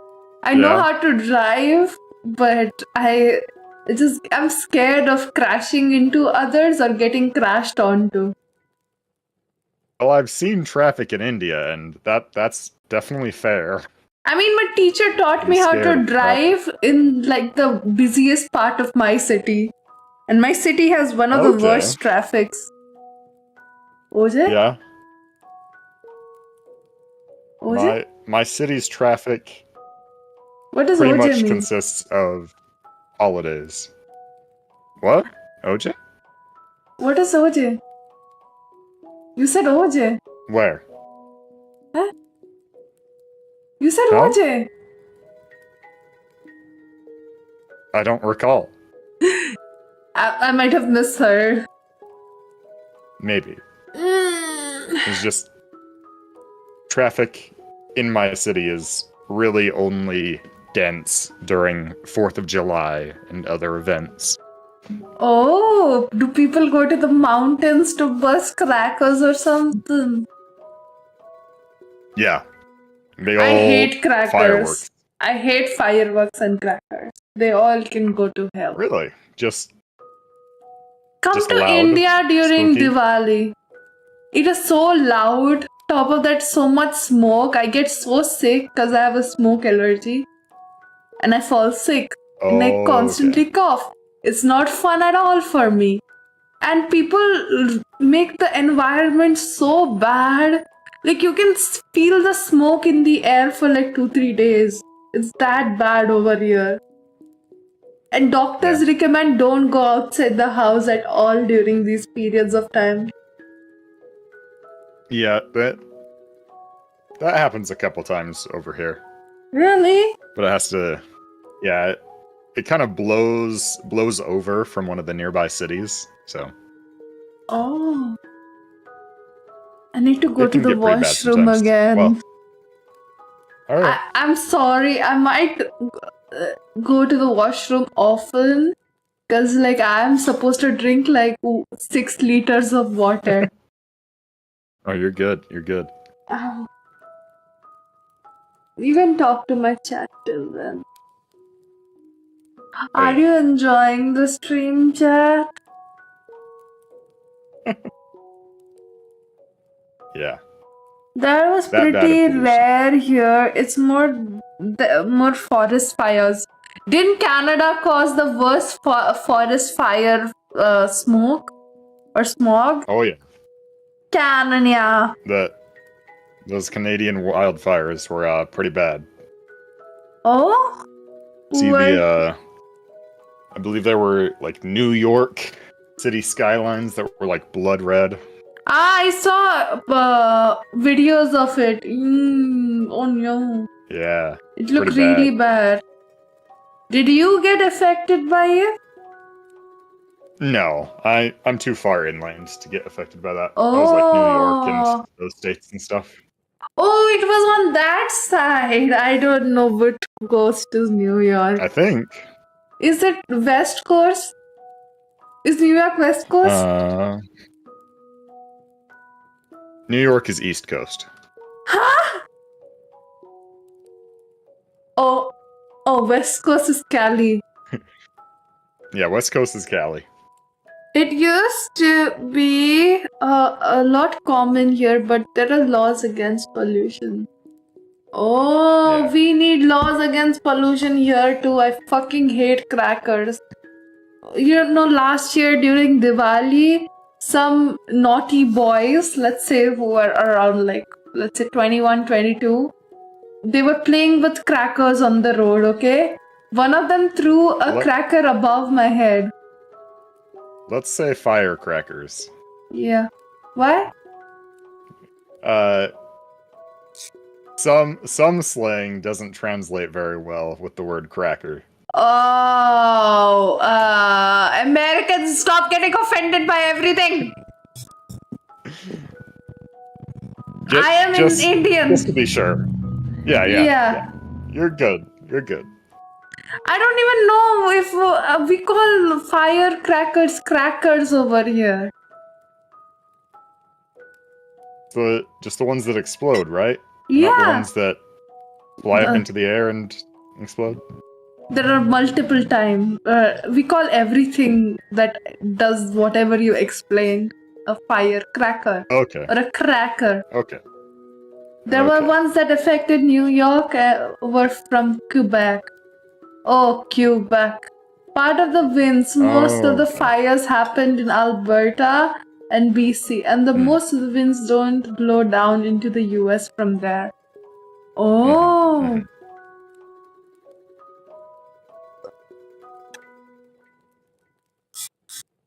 So I had somebody throw a firecracker above my head, and it ringed my ears so badly because I have sensitive ears as well.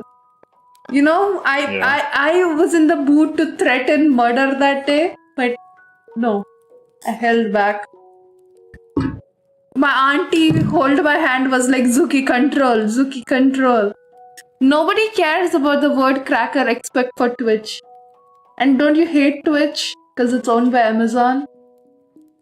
Yeah, I hate Kick. I hate Twitch. Hopefully Kick doesn't care.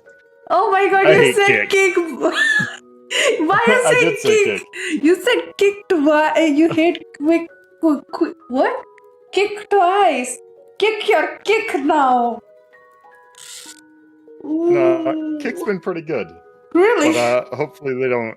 Yeah, hopefully they don't care about that word as much as Twitch does. Oh my god, they have like the incel of Twitch on there, so I don't think they care enough. They're very controversial people on Kick. Not that controversial. Aiden Ross and Andrew Tate are considered very controversial people. They're not on Kick. They are on Kick. Don't you know that? Who? You don't know? Andrew Tate. Search it. It's gonna be so hard to explain to you. Kick is pretty speech favorable. Yeah, exactly. So they allow creators like that if you're curious. Andrew Tate hasn't been on for multiple months. Who was the other one? Aiden Ross. Basically, he's Andrew Tate's butt licker. Oh, wow. He literally sniffed a chair of, I think, Andrew Tate after he sat on it. And one more is Lazo. Juki follows Andrew Tate more than anyone else and pretends she's not a fan. The problem is YouTube thinks I'm into Andrew Tate stuff. But I'm a girl. Oh, no. And I fucking hate him. Okay. Apparently older peeps don't know who Andrew Tate is. I have multiple older friends who don't know who Andrew Tate is. And I was like, huh? I don't know any recent issues. Good thing, you know. Be carefree. The world is so much better when you don't know such things, old man. Yeah. Okay, I'll go to the washroom. About Kick was they had more. Oh, okay. Yeah. You can continue though. Alright. Yeah, continue. Talk too much. I will. Yeah. Talk. I will. Mm-hmm. Please entertain my chat. I will try to entertain your chat. Oh. What is the model doing? Oh my goodness. Alright, there we go. Nice. Jack could be a good male role model. I try to be. I try to be a nice, wholesome VTuber. Man, Zuki over here corrupting my wholesome streams. I'm kidding. I'm totally kidding. been a good time though. I have a couple other stories. Let me actually see. What would you guys be more interested in hearing scary story-wise? We have a short horror story called The Dog's Lick. We have American folklore horror stories. I definitely want to tell The Legend of the Wendigo. But I'm not sure which of those would be best. I definitely want to tell the Wendigo one. So I think Zuki would like that one. Let's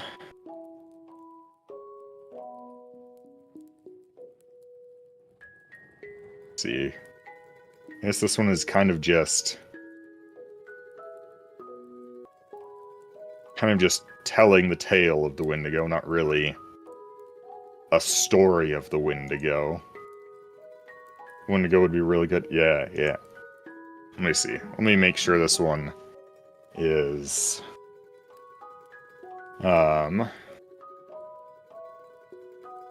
make sure I find a good Wendigo story.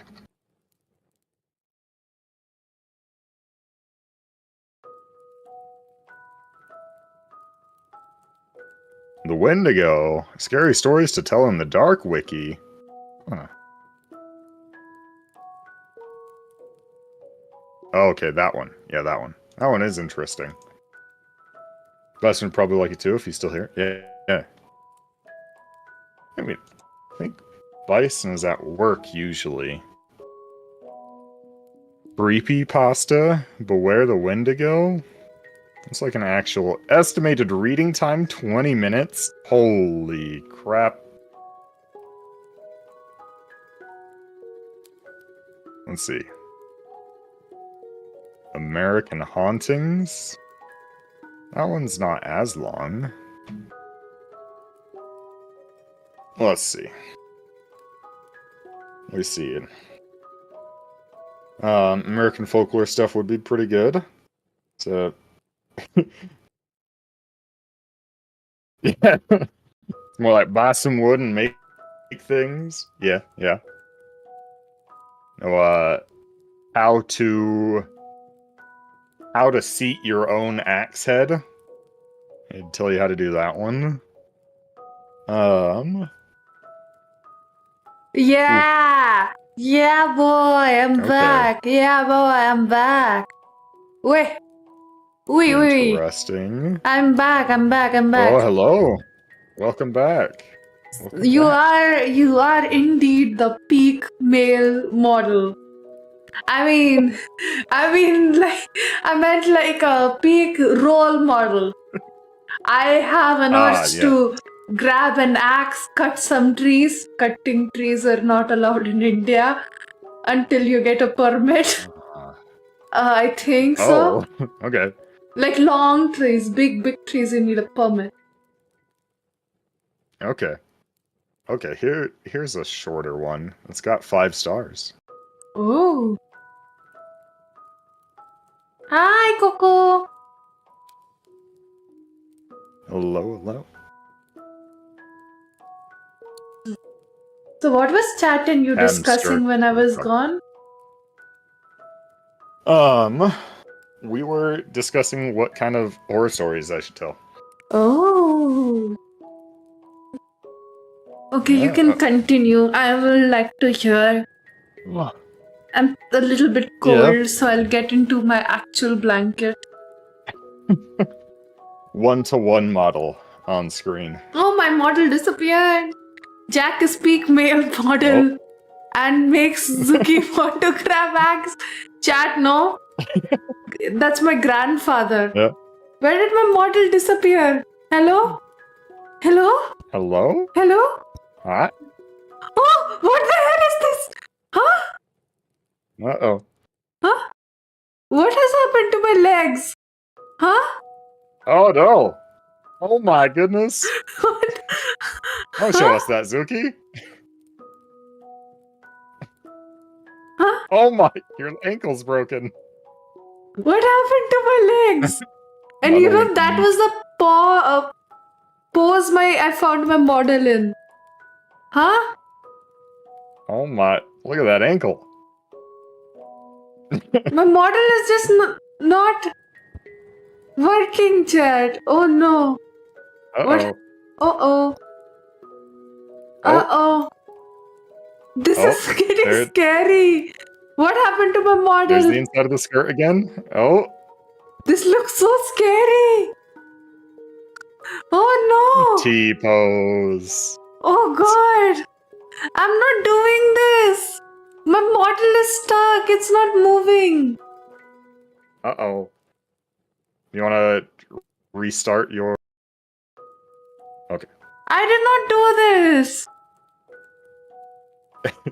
So you forgot to hide yourself on OBS? No, I didn't. Don't worry. I am not doing that Oh, you're weird good. pose. And the real spooky story is Zuki's model. Yeah, suddenly it got possessed. Oh my god. Possessed VTuber model. There's a loading emote? Oh no. Jack. Oh no, Yeah? Jack. What's wrong? Let's see if I can find what I'm looking for. Potato. Don't call me a potato, you bitch. It's already there. It's in the chat. I'm back now. Alright, she's back. Hi. Maybe.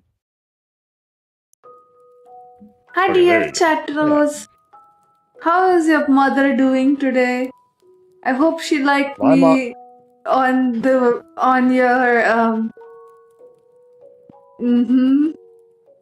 bed last night. Yeah? I'm sorry for that joke.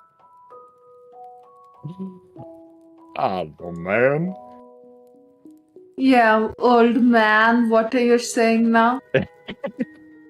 I don't know, man. Man. I am peak man too. Look at my mustache. The mustache is great. I love it. It's so cute, right? The amazing handlebar mustache. Yeah! I groom it every day. Good, good. That's what's required to have good facial hair. Oh god. I have a lot of facial hair now. I used to joke with my male friends I have more hair than they will ever grow. I was joking, okay? This was friendly fire. They roasted me back. Don't worry, chat. Just kidding. Nice. I would never call Zuki the B word. She can call me the B word all I want. I say bitch in a loving way. Hey, bitches, how you doing today? Hey. Okay, you can continue your story. I mean, start your story. I would like to hear. I'll chill a little bit and listen closely. With the peak male role model. Go ahead. Go ahead. The Wendigo.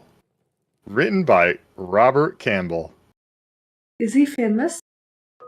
No. Not that I know of, at least. I mean, he has 30,000 hits on shortstory.me. Horror stories. 5 out of 5 stars. So I hope this one's pretty good. Okay, go ahead. Alright. We're done making our rounds and heading home. Walking, we'd cut through the woods, and there was an opening we would come upon. Blood everywhere, splattered on the trees, the grass, creek, everywhere. At first, we figured it was a pack of wolves. We'd seen it sometimes. They can't scavenge and start hunting deer. The worst was when they breed with feral dogs. This wasn't like that. Something had run up upon a den of deer. Wolves won't attack a den, coyotes neither, because they'd get too much of a fight. There were 3, I think. 3 bodies just torn apart. You'd see a head here, a leg there, and a torso there. Predators don't do that. They don't leave behind scraps. What had done this hadn't done it much for food, it had done it for fun. But we didn't know that. We saw a bunch of carcasses, and we think it's something we gotta take care of. I remember my brother telling me to go home. He thought it was a pack of feral dogs. But I wasn't leaving him. Damn sure I wasn't walking through 2 miles of woods alone, with nothing but a knife and my flintlock. Jeb had the musket, and it was cocked and full up ready, and I wasn't going without it. Took me a while to convince him, but finally we began tracking whatever did that. Wasn't hard, we just followed the blood. A thing bled a deer before it got away, or it dragged for 1 mile, I don't know. I know that I'd never seen Jeb that scared before that night. We started hearing noises, like trees snapping and things running cold fast. I've been in a lot of woods in my life. I've been all over the world and ain't never heard noise like I heard that night. I heard things and I heard animals screaming. Heard deer, heard fox and rabbits, raccoons and birds. Just scared. This is maybe 12 or 1 o'clock at night. Except the fox and birds, nothing was supposed to even be awake. But they weren't just awake, they were moving. I saw flocks of birds that night fly straight into trees, just trying to get out of there. We came upon a pack of coyotes, nearly shot a couple thinking it was what we were looking for, but then saw they were running towards us. They ran right past us, didn't even notice. Then some deer did the same, some rabbits, squirrels, foxes, even a couple wild hogs. These things were supposed to be eating each other, and the only thing they cared about was getting away from there.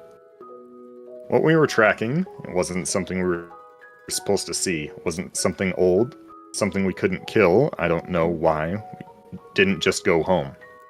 I think that was his nature, to go towards trouble, to fight. We finally get into an open valley. It was normally a cornfield, but it wasn't in season, so it was just flat dirt. We saw the tracks then, a lot of animals fleeing the forest, had paved over the land. But where that deer blood was, nothing had taken a single step, like they were leaving it for us to find. The tracks were shallow. Whatever it was couldn't have weighed more than 100 pounds, but that didn't mean much. A bobcat weighing 42 pounds nearly tore out my damn throat once. All that means is it's quick and hard to hit. So we follow the tracks and it doesn't take us long to find where it is. There's this old church that sits on top of the hill. We get within 50 yards and we hear this noise, a screeching, kinda low. It was sort of made of 2 different sounds. One was a high-pitched screech, another was a low-pitched growl.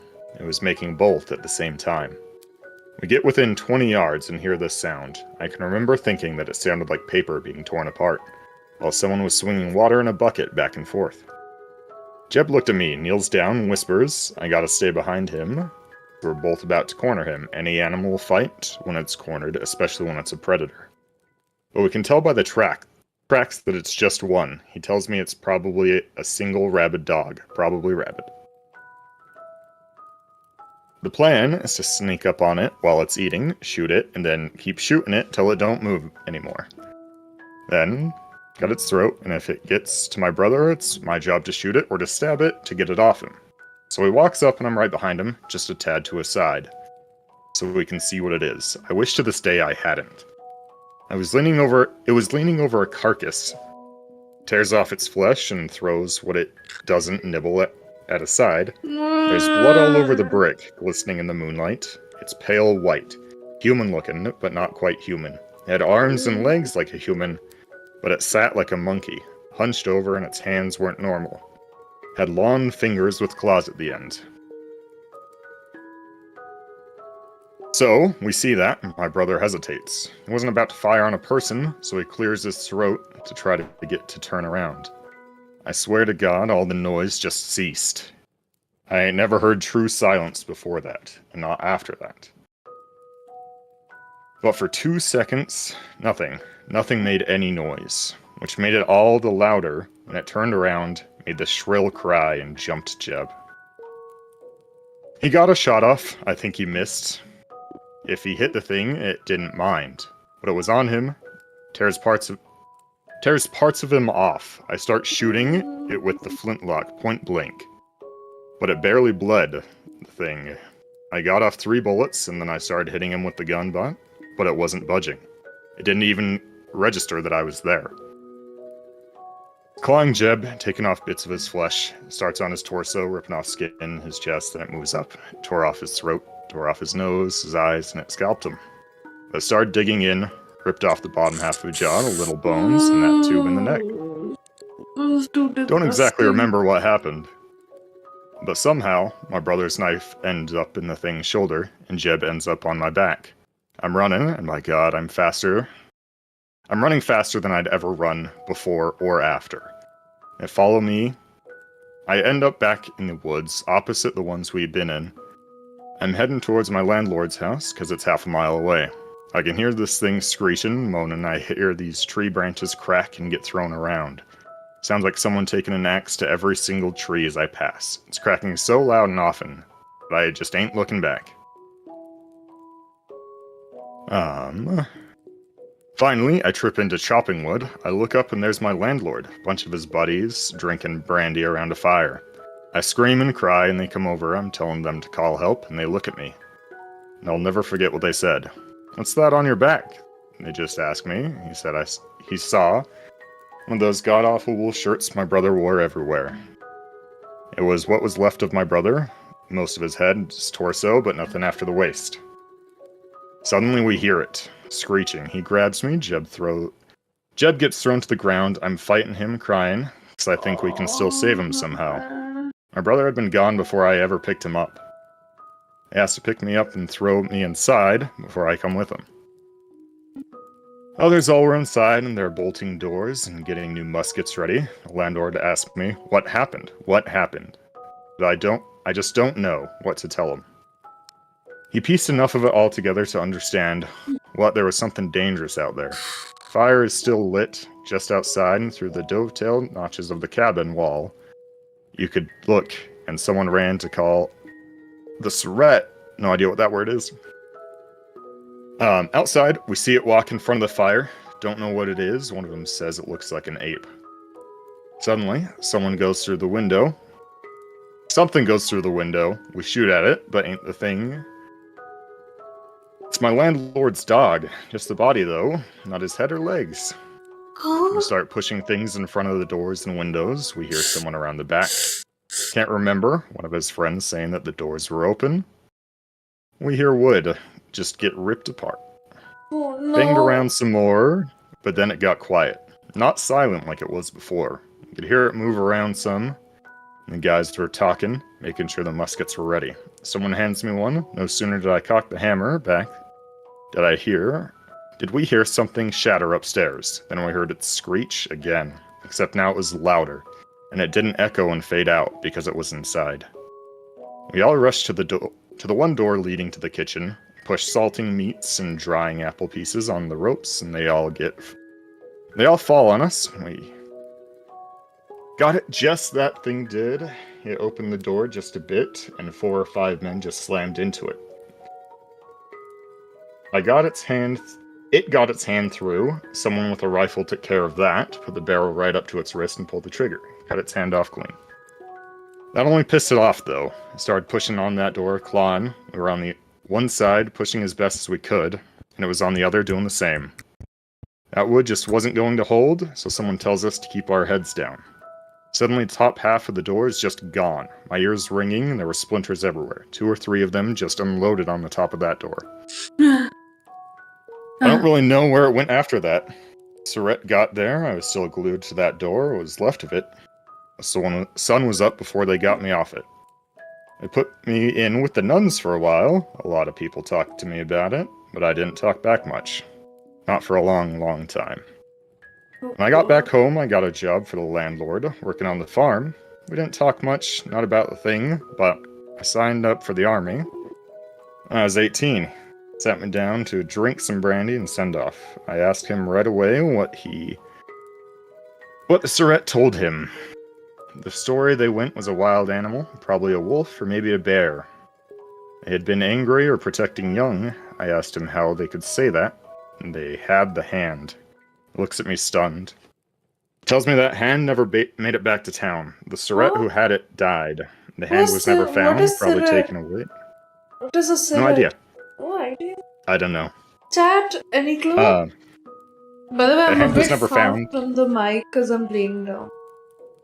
You're good. Probably taken away by an animal. They said it was the paw of the bear that looked like a human hand. And that's the end of that story. That was disgusting. That was a rough one to get Disgusting. through. I don't like talks about the body parts. Yeah, that was a rough one to get through. Indeed. It was really rough to get through. Graphic. So we should probably just do one more story because I'm getting tired. Probably. You can say It's the getting pretty late for Wendigo you. one. That was the Wendigo one. Huh? Who is Wendigo over here? What? Hey, I might have scared somebody. Zuki's actually scared. No, I started to get goosebumps. I'm not scared, more like I'm getting goosebumps. Oh, Kotaro was calling it cozy reading before. Just chilling with Cozy El reading. Zuki. What about El Zach? I'm Zach? enjoying this. I called you El Zach by accident. Oh, Zach! Oh, no. El Zach. Yeah. Wendigo is a cryptid. What is a cryptid? Not sure the actual meaning is. It's like it's a folklore monster. Oh, I should read about one folklore monster from India. Oh yeah.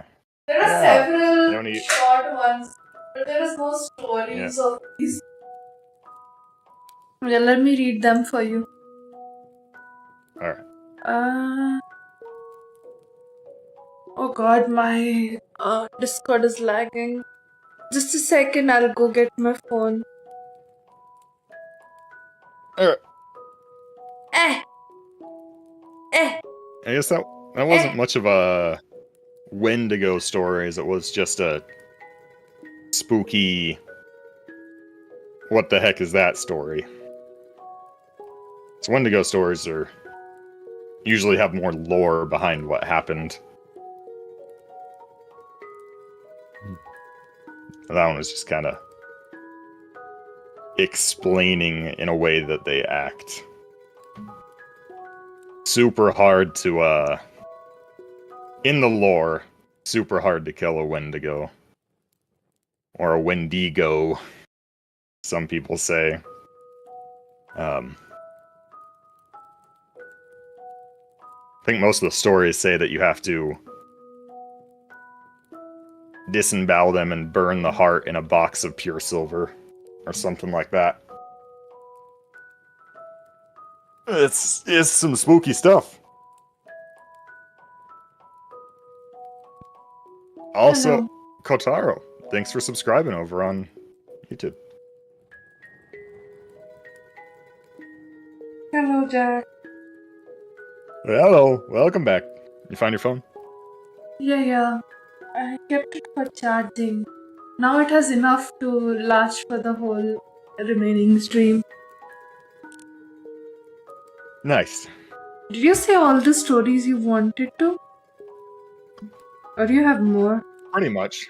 I mean, I had some more prepared, but they were like kind of subpar, generic campfire stories. Oh, you should do one before we end, I guess. Yeah, did you not want to do one? I don't have many stories. I have only one more, I think. Urban legends. Few urban legends. Yeah, I want to hear a Indian urban legend. I know one I just remembered. But the thing is, I will have to find the story. Okay.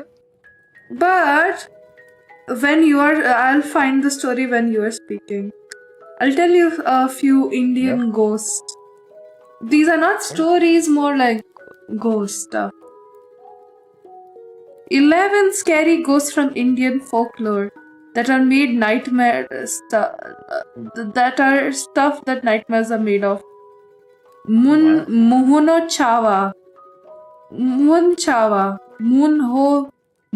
Chawa scratches your face violently and reported to kill multiple people. Munochawa meant a creature that scratches victims' faces violently. During early 2000, the Munochawa explicitly became the most talked about phenomena among the town folk of Kanpur.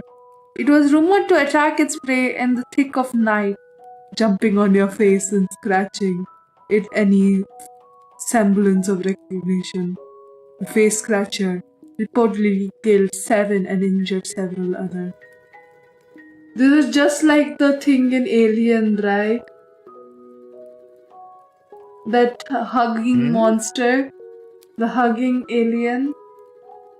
Just like the one in Alien. You have watched Alien, right? Oh, yeah, the face hugger. Yeah. Indian face hugger. Yeah. Yeah, exactly. Okay.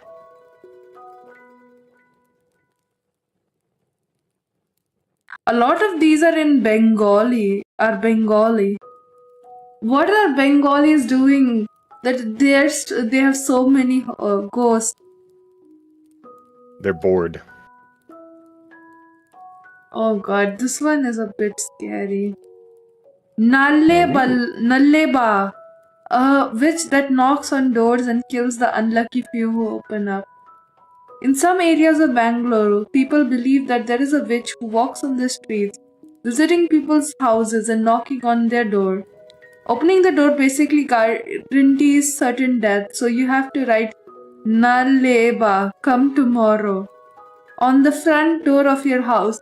Oh, I've seen stuff about this. There are families that write stuff on their door to scare off ghosts, apparently.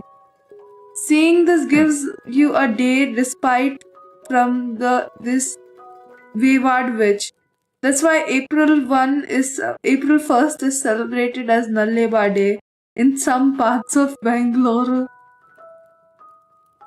This is not even real, though. I guess that's kind of what Halloween is, right? Mm-hmm. You decorate your house to scare away ghosts and stuff. Really? Yeah. That's kind of the original story of Hallows Eve. Oh, but it wasn't it the Festival of Dead? People used to dance around with dead bodies. No. Oh, sorry, that is in the Philippines. Apparently, in the Philippines, they keep their relatives' dead body in their houses. And then they try to marry them off? No. But actually, the marry off story, I feel like it can be real. Indian mamas are very, very attached to their sons. Yeah. And they will be ready to choke their, what we say, daughter-in-laws? Daughter-in-laws? Is it daughter-in-law? Their son's betrothed? But yeah, it would be daughter-in-law if they were already married. It's very common. Yeah.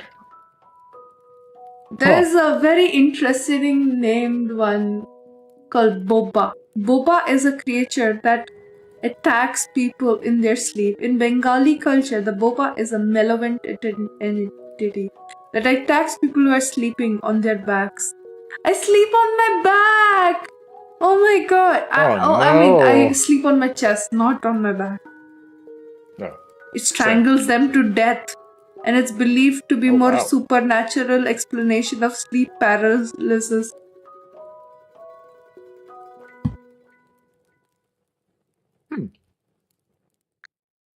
Oh, this kinda reminds me of something. This one. It's called Pischach. A demon that possesses people's minds and drives them insane.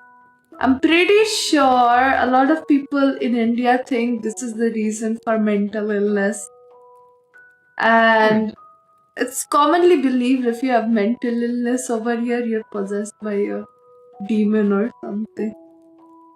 These demons are believed to feed on the flesh of dead, usually inhabiting graveyards and places associated with dirt and death. It can possess minds, instantly driving the victim to insanity. Oh no.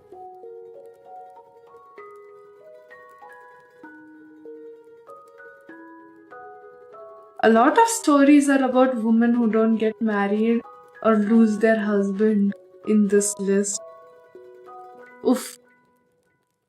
Oof. This is from my state. Odian. This is not where I live, by the way. It's just my culture comes from here. Odian. Odian. A shapeshifter who can turn into an animal and is adept at killing. An Odian from Kerala is believed to be a black magic practitioner who turned into any animal. When I was younger, by the way, Jack, I had a book, okay, an encyclopedia. It had a page on black magic, and back then I was really scared of all this, okay? Whenever I used to open that page, I started to feel empty. Or like, all my energy is drained out. And when I tried to read it once, I just threw the book across the house. It was so scary. Black magic stuff is too scary for me, man. I just don't want to read. Good that I didn't read the black magic horror story. You can read it if you want. Let's see how scared I get. For you, right? No, it's fine. It's fine. No. No, it's fine. It is good content. Do it for the content. We've already We've already started. No, do it. I already closed the page. Do it. I've already lost the page. Oh, just go in your history. Do it. My browser does not keep any history. He's lying, chat. I'm not. He's lying. American folklore monsters. He just wants Zuki to have good sleep, so...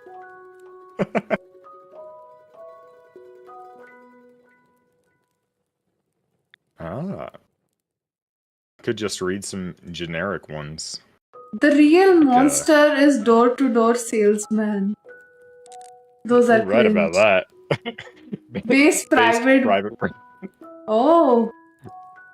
You are into privacy, huh?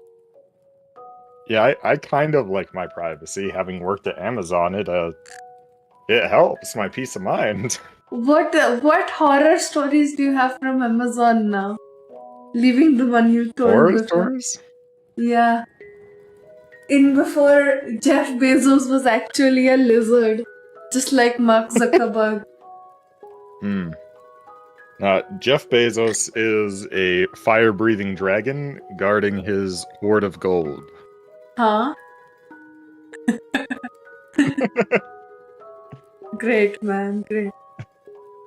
Oh, God. Amazon horror stories are pretty much just... that. The life of a low-tier worker in a massive warehouse.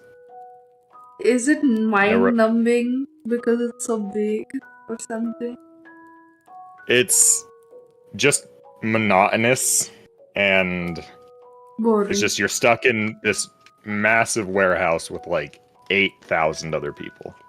8,000 other people? Oh my god, that sounds horrifying. 8,000. That's luckily more than most VTubers have in their streams. Yeah. If everyone I worked with at Amazon subscribed... You are more popular than me, don't forget me then. No. Okay. I don't want to ever see almost any of those people ever again. Good job. Good job. I hope I don't end up working in Amazon ever. The thing is, I probably won't end up working in Amazon anyway. Haven't you never worked a day in your life? Yeah.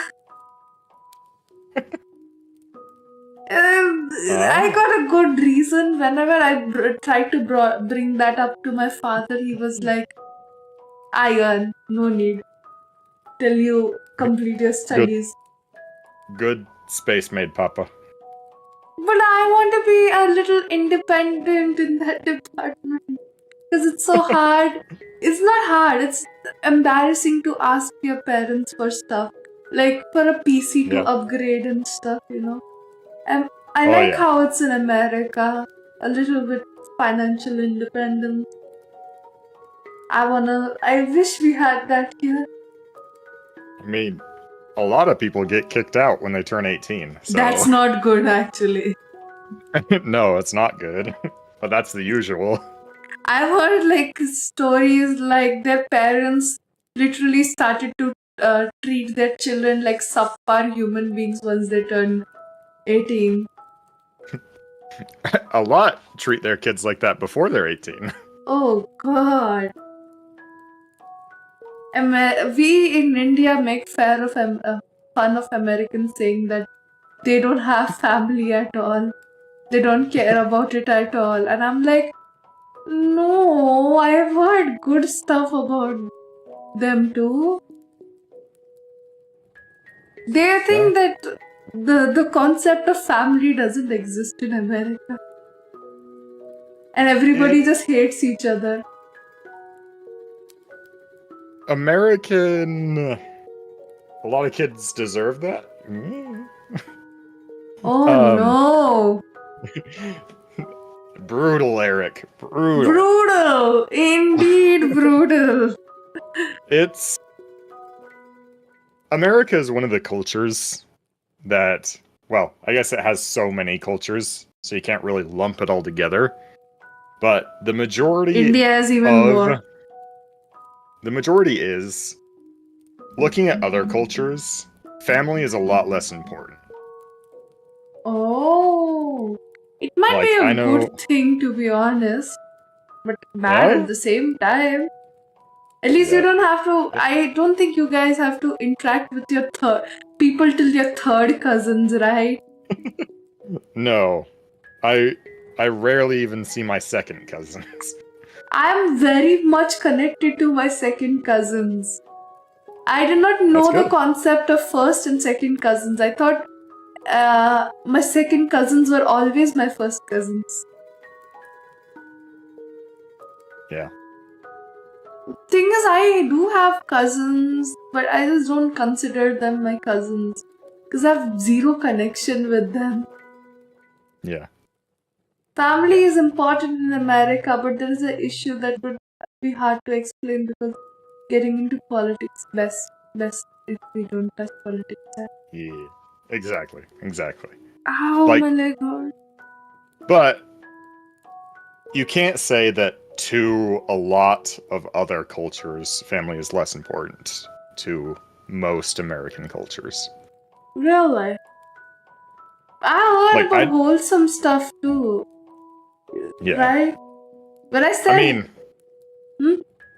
I'm back living with my parents to take care of them in their old age. Oh, that's great. So, is it uncommon there? That's pretty uncommon. What? Most of the time when your parents get to that kind of age where they need help every day is when you put them in an old folks home. Oh, that's harsh. Exactly. Good on you for taking care of your parents. Yeah. Peak male model. Role model. Yeah. It definitely depends. But... Oh. You're usually... how do I explain this one? Here, usually, the daughter-in-law has to take care of them. So my mother did. Okay. I lived with my grandparents for majority of my life till they died. Really? Yeah, I have another set of grandparents from my mother's side. They don't want to live near anybody. They say we are good with our friends. We don't want to move into another state. It would be too bad. Like they live by themselves, and like my mother and her sister were like, "Oh, come on, you can live with us if you want." They're like, "Hell no, we are fine with our friends and mates and family over here." They basically, the thing is like in that side culture apparently, basically one whole like family has like multiple homes, okay? And the thing is, that side family is had way too many children, you know? Like my great grandparents had like 9 to 10 children, and my great great grandparents had 10 to 15 children. So that's why almost you can make a village out of how many people have the same surname over there. Yeah. The main difference is that a lot of other places there is basically one set way of caring for family, and it's often legally enforced and done when people are like it or not. Really? In India, we are like said that it's your responsibility to take care of the old. In the US, there is a lot cultures and a lot of different ways of caring of family. I wouldn't judge. Yeah. I was not the one who said that American culture doesn't take care of family at all. My friends were, and I was there just being like, don't shit talk my American friends like that. They are nice people, better than most Indians are, yo. Yeah. America's very large. I love America. So I don't know. I love American stuff, I'll just say that. huzzah. You got an America simp. I used to be American simp. Yeah. I love hearing horrifying things about America.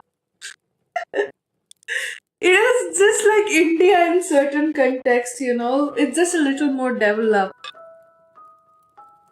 There are definitely some good horror stories around America. I was just hydrating. There's also different family relationships. Yeah, understandable. Not everyone can get along. Yeah.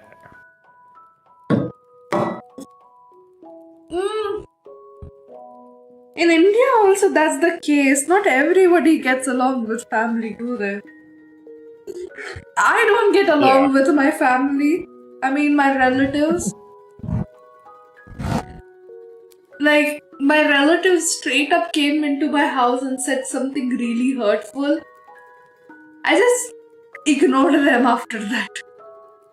And I will say that we need to do that more. Just ignore your relatives if they annoy you. But the thing is, in India, if you do that, people will start calling you names and all. It's a headache. It's a headache, man. So that definitely sounds like a headache. You can't see. I only have a few relatives that I personally want to talk to or like ask how their life is. Otherwise, I just don't care. Yeah. It's not like family is too important that I have to care about my second cousin, second uncle, and aunties. Yeah. And one of my families is very different from the other. One is very, very closely connected, and they get together on like every occasion. That's and the other side of my family is we get together maybe once or twice a year. There's different ways of showing love, isn't it? Yeah. I barely meet my mother's side of family. We are like 2 states apart. Oh wow. 2-3 states apart. So it's like, top of that, my whole family, my brother and my schedules never line up for vacations. So we just don't get an opportunity to meet them. Ah, interesting. I didn't realize India had states as well. You did not know we have like 28 to 29 states. Yeah, I'm looking at a map now. Pretty interesting. Gosh darn it, man.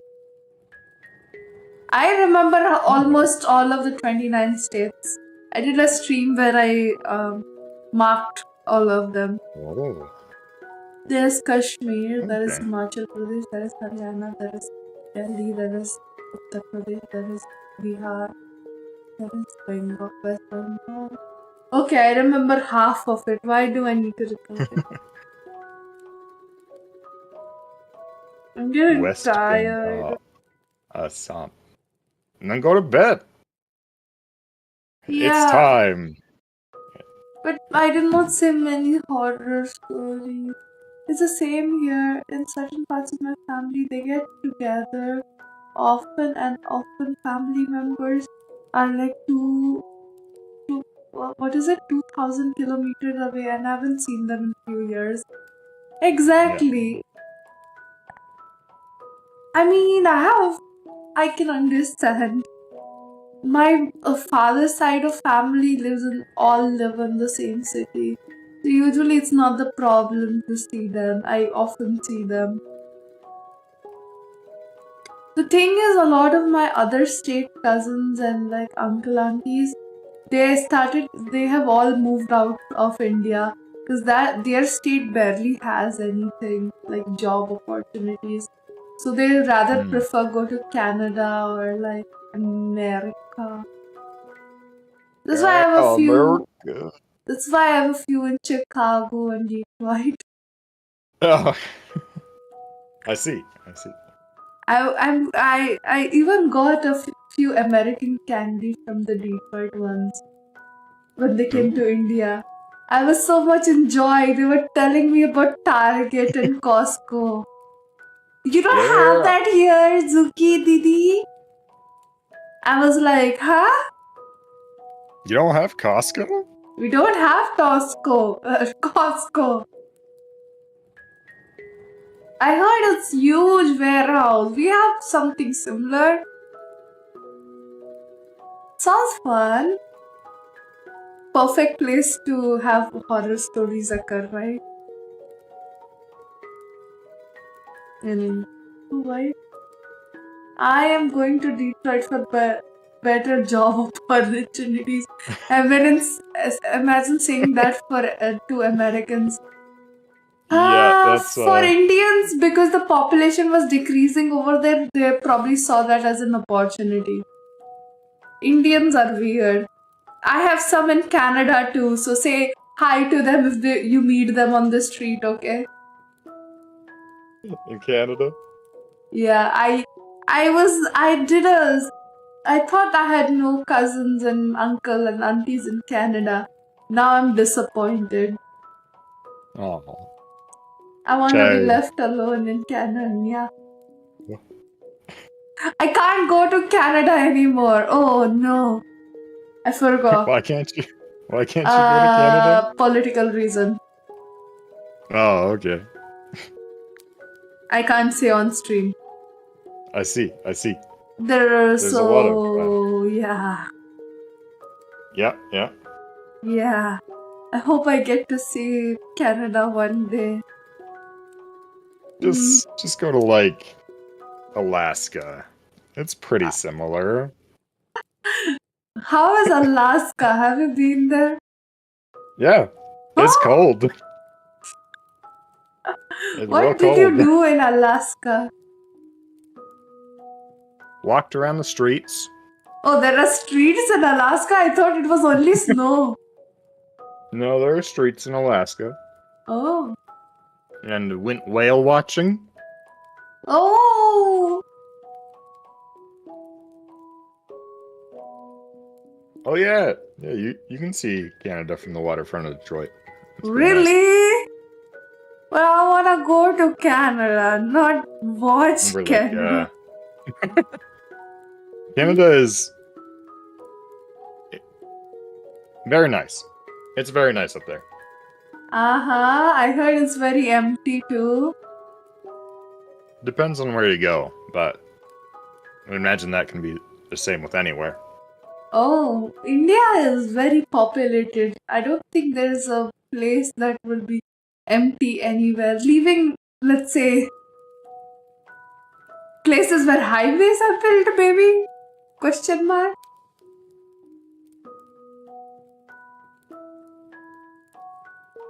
Wait, I might be horribly wrong. There's parts of Alaska where you can be close to Canadian border too, but I imagine you all had sea is trees. Oh. Yeah. Peak Canadian culture, trees. Yeah. Indeed. So, any other story? Oh, I mean, not that I have readied. Say the one about black magic.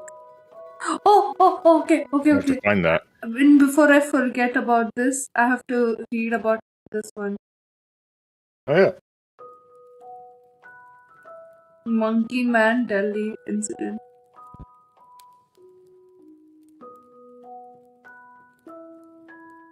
The monkey incident? Okay, this is from Wikipedia, by the way. The Monkey Man of Delhi. In May 2001. Basically, this is from the capital of India, if you don't know. It's a... Oh, wait. The captain of India? The capital. Oh, capital. Okay. I'm trying to find the big story. Peter and Money Man were hard up for cash. Who's Monkey Man? Wait a second. Don't know. I am finding articles from 2001. Oh, heck yeah. 2001 was a not phenomenal year. Really? Are you sure about that? Positive. I know why. Okay, good. This is an example of mass hysteria. Oh, it's a lyric from an old song. I'm not able to find the full story, sadly. Wait a second. The Monkey Man of Delhi. Akka Kala Bandar is an unknown anomaly which is reported to be roaming in Delhi in mid-2001. The incident has been described as an example of mass hysteria in India. The police say the creature was 4'6", wears only a dark coat of hair. Eyewitnesses say that it's 5'6", wears black and sports a helmet with red shining eyes. In May 2001, reports circulated in New Delhi, India, concerning a monkey-like creature that attacked people at night. Eyewitness accounts were often inconsistent but described the creature about 4 feet tall, covered in black hair, with a metal helmet, metal claws, glowing red eyes, and 3 buttons on its chest. Some reports also claim it wore roller skates. Imagine a monkey in roller skates. Woo! I'm not as tall as 4 feet. You bitches, shut up. I'm 5 feet. 4. 5 feet 4. Oh no, there is a mosquito on my nose. Others, however, describe the Monkey Man as having a volupine snout and being about 8 feet tall and muscular. It would leap from building to building. Over 350 sightings of Kala Bandar were reported, and as well as 60 injuries. It's because people fell from their roofs and all because they got so scared.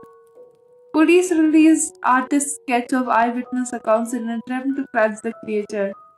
2 people reported dying when they fell from the top of buildings or down the stairways in panic caused when they thought they were under attack.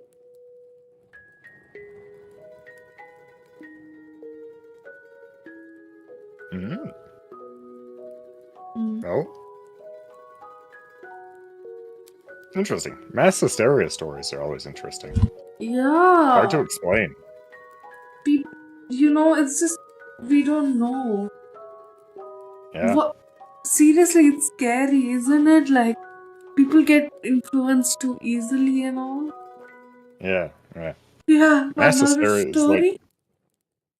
Oh, sorry for interrupting you. No, you're good. What? Mass hysteria is kind of like, did it actually happen and all these people saw something, or is that what they're trying to cover up? Oh. No. But something people try to cover up that a lot of people might have seen is like, oh, there's mass hysteria, you know? Oh. What if it was an actual incident? But the thing is, it got investigated very properly. Like there were cameras and all too, and people still were having, what do we say, witnessing things, There's a story called PP Stealing Witch, a story from Africa. Oh! It would be too yabai for Jack, ain't it? Huh. Interesting. Vulpine means like fox. I say the PP word a lot. I mean, I say it in other form, in songs mostly. I don't really say it out loud. Okay. I'm getting really sleepy, so let's start to wind up, I guess. Okay. Sounds good. Can you say another story though? You have a very good reading voice, I guess. You want me to read another story? Yeah. You should probably do what do we say? Reading ASMR videos, not streams, videos. Videos will do good. Don't worry about streams. It's an old story or folklore. It was getting people murdered because they were suspected of being the witch. Wow. Huh. Interesting. Interesting. Can you read that one? What? You want me to read the PP witch? Yeah. Don't say the actual word though. Yeah. You want me to find and read the PP witch story? Yeah, it sounds very funny. Perfect for content.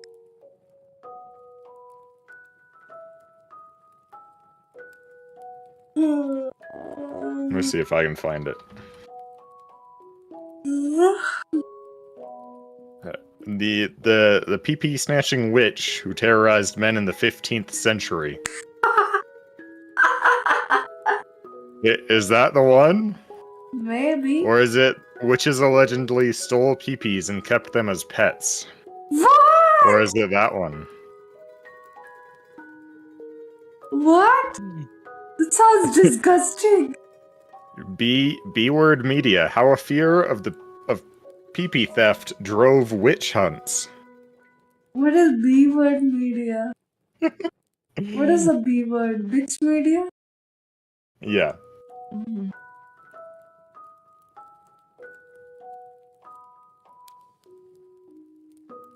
Story told in the Maleficum. 1486. Interesting. Most popular witch hunting manual in history. Oh? Encapsulates the crime of witchcraft. Huh. Interesting. What in the world?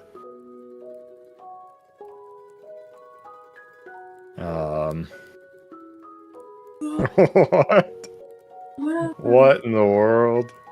Once upon a time, a man lost his peepee.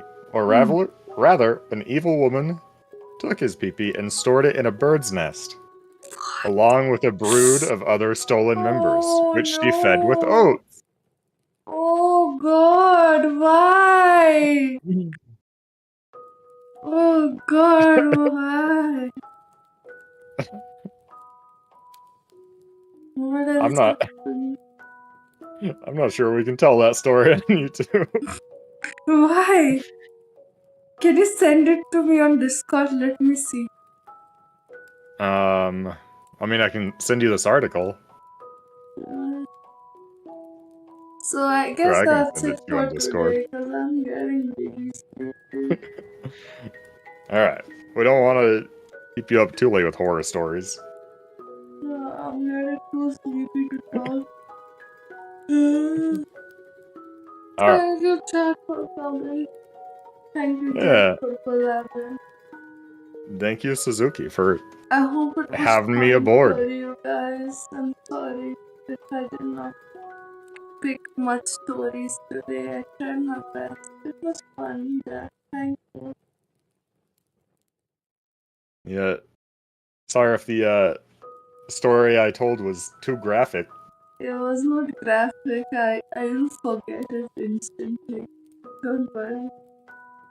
That's good. That's good. I'm a bit hungry, but I don't feel like getting out of bed now. Too cozy, wrapped up in your blanket? I'm not in my blanket at the moment. I'm just so sleepy. Shame. I should you're also sleepy? Isn't it like evening there? Is it evening? It's like 4 o'clock. Oh, it's 4 o'clock. I'm so used to Americans always being like in the morning for me. Or night. That I forgot American evening exists. Yeah. Like midnight for you is like just barely afternoon. Oh, so we are 12 hours apart. Pretty much. Pretty much exactly. Anyways, we should end now. So good night, chat. Alright. I have a test tomorrow, so I can't stream in the morning. Sorry for breaking my schedule. Oh no. I don't have things to do. I wanna stream in peace. We are watching Shining on Discord tomorrow. Be there. Ooh. Be there or be square. Good night, Eric. Good night, Zuki. Sleep well. Have a good one. Thank you. Yes, I will leave you on Discord for you to do Good night. ending stuff. Indeed. Bye bye. Bye. Goodbye. Good night. Birbir Jack. What is your ending greeting? What's a Jack? Have a good night. See you next time. Oh, okay. I guess I should come up with something snappy. Oh, okay. Bye bye, Granny. Bye bye. Bye bye.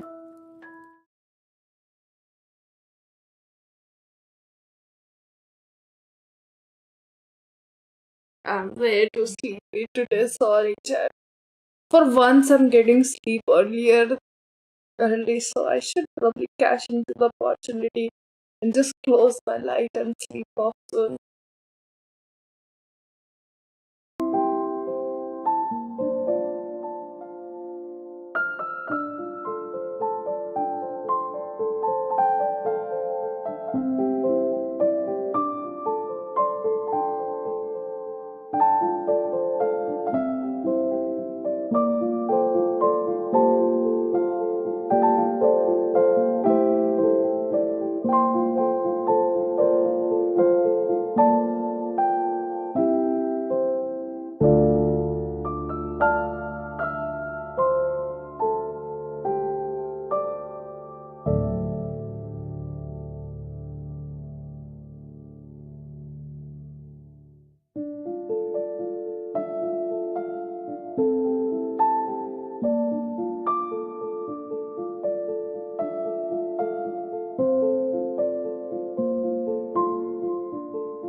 I'm reading the story about the pee stealing witch that Jack sent. Oh, obviously it's too graphic for his family friendly stream, but it's not that bad. That's our secret ending for today.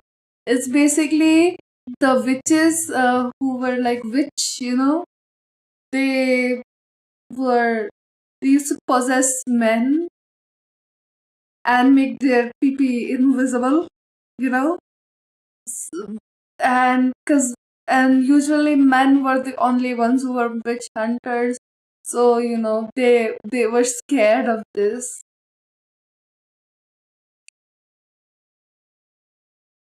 Which is packed with Satan was often sealed with yabai, the boom boom shakalaka,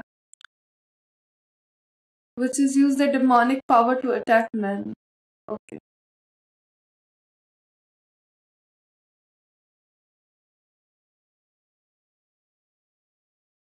Okay. That's all. There's nothing much in it. Be careful of witches. I'm a woman, so why should I be scared?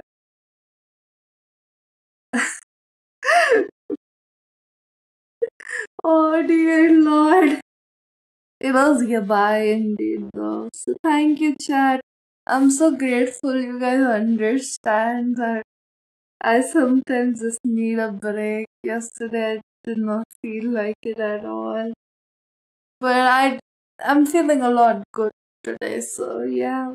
Bye bye, chat. Take care. I hope we can have a good stream tomorrow. I'm gonna stream earlier than my normal time. The actual story is pretty bye. I just ignored that. Let's pretend that does not exist. So subscribe to Jack, subscribe to me if you're new, and take care, everybody. Bye. So thankful. Oh yeah, I forgot to say. Tomorrow I'm gonna stream at around 9:30 or 10:30 p.m. so I can start my watch along at 11:30 p.m. and hopefully I don't sleep off while watching. So good night, everybody. Bye bye. Good evening, cause that in America, right? Bye bye.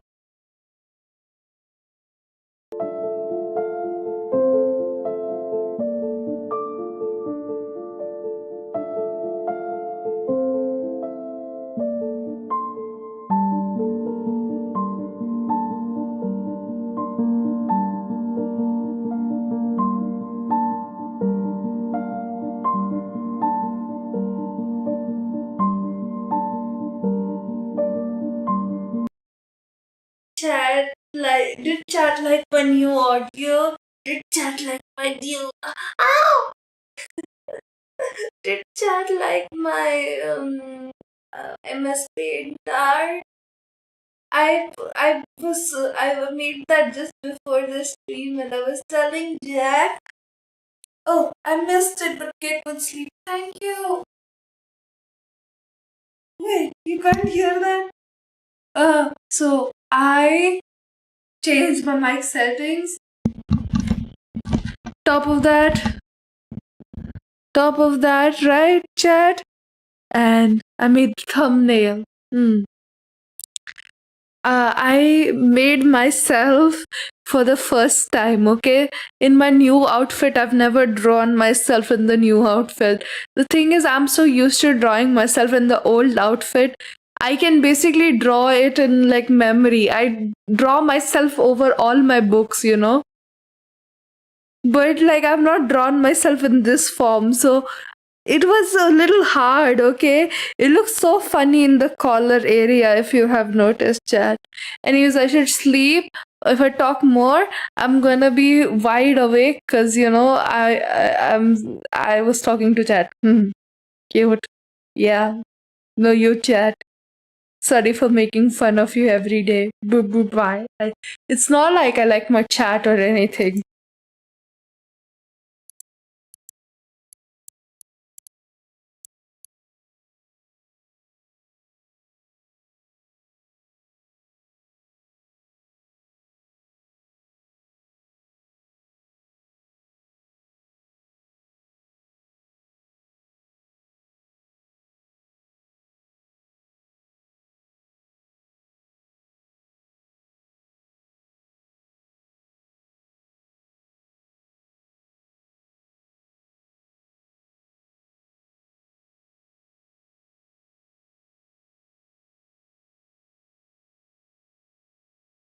I keep on remembering things just as I'm about to end stream. Oh my god, my kiss shot, the chew shot is doing too good. It's like it has like 500 views. Now, how do I tell those people I don't do parasocial content? Okay, I did not even make that. Oh my god. Oh, I might upload another short that's in like similar format sometime. But why? No, I forget things very easily, dread to death. I'm very, very forgetful and scatterbrained person. Even if I write it down, I'll forget. I don't do parasocial content. Why would you lie to people? I don't do parasocial content, okay? I don't give them choose, okay? This is not a GFE channel. The short probably got so many people thinking that I do that content. Do you know how many subs I got from that? 12! Almost 20, I think. No, it's actually 12. 12 people came due to that. Interesting as hell. Oh my dear lord. I think people lack affection these days. I do give affection to my chat in forms of my Tusundre energy, okay? I used to actually hit people when they complimented me back in the day because I used to feel so overwhelmed because nobody used to compliment me. And when I finally got compliments, I used to be like, oh my god, I just don't know how to react, and I accidentally used to punch them instead. It's a TDE channel. Tusundre Experience channel. Indeed, indeed. Now else, for real. I have one more thing to say. One last thing to say. Oh yeah, Lumberjack Zuki is indeed scary, but I have one more thing to say.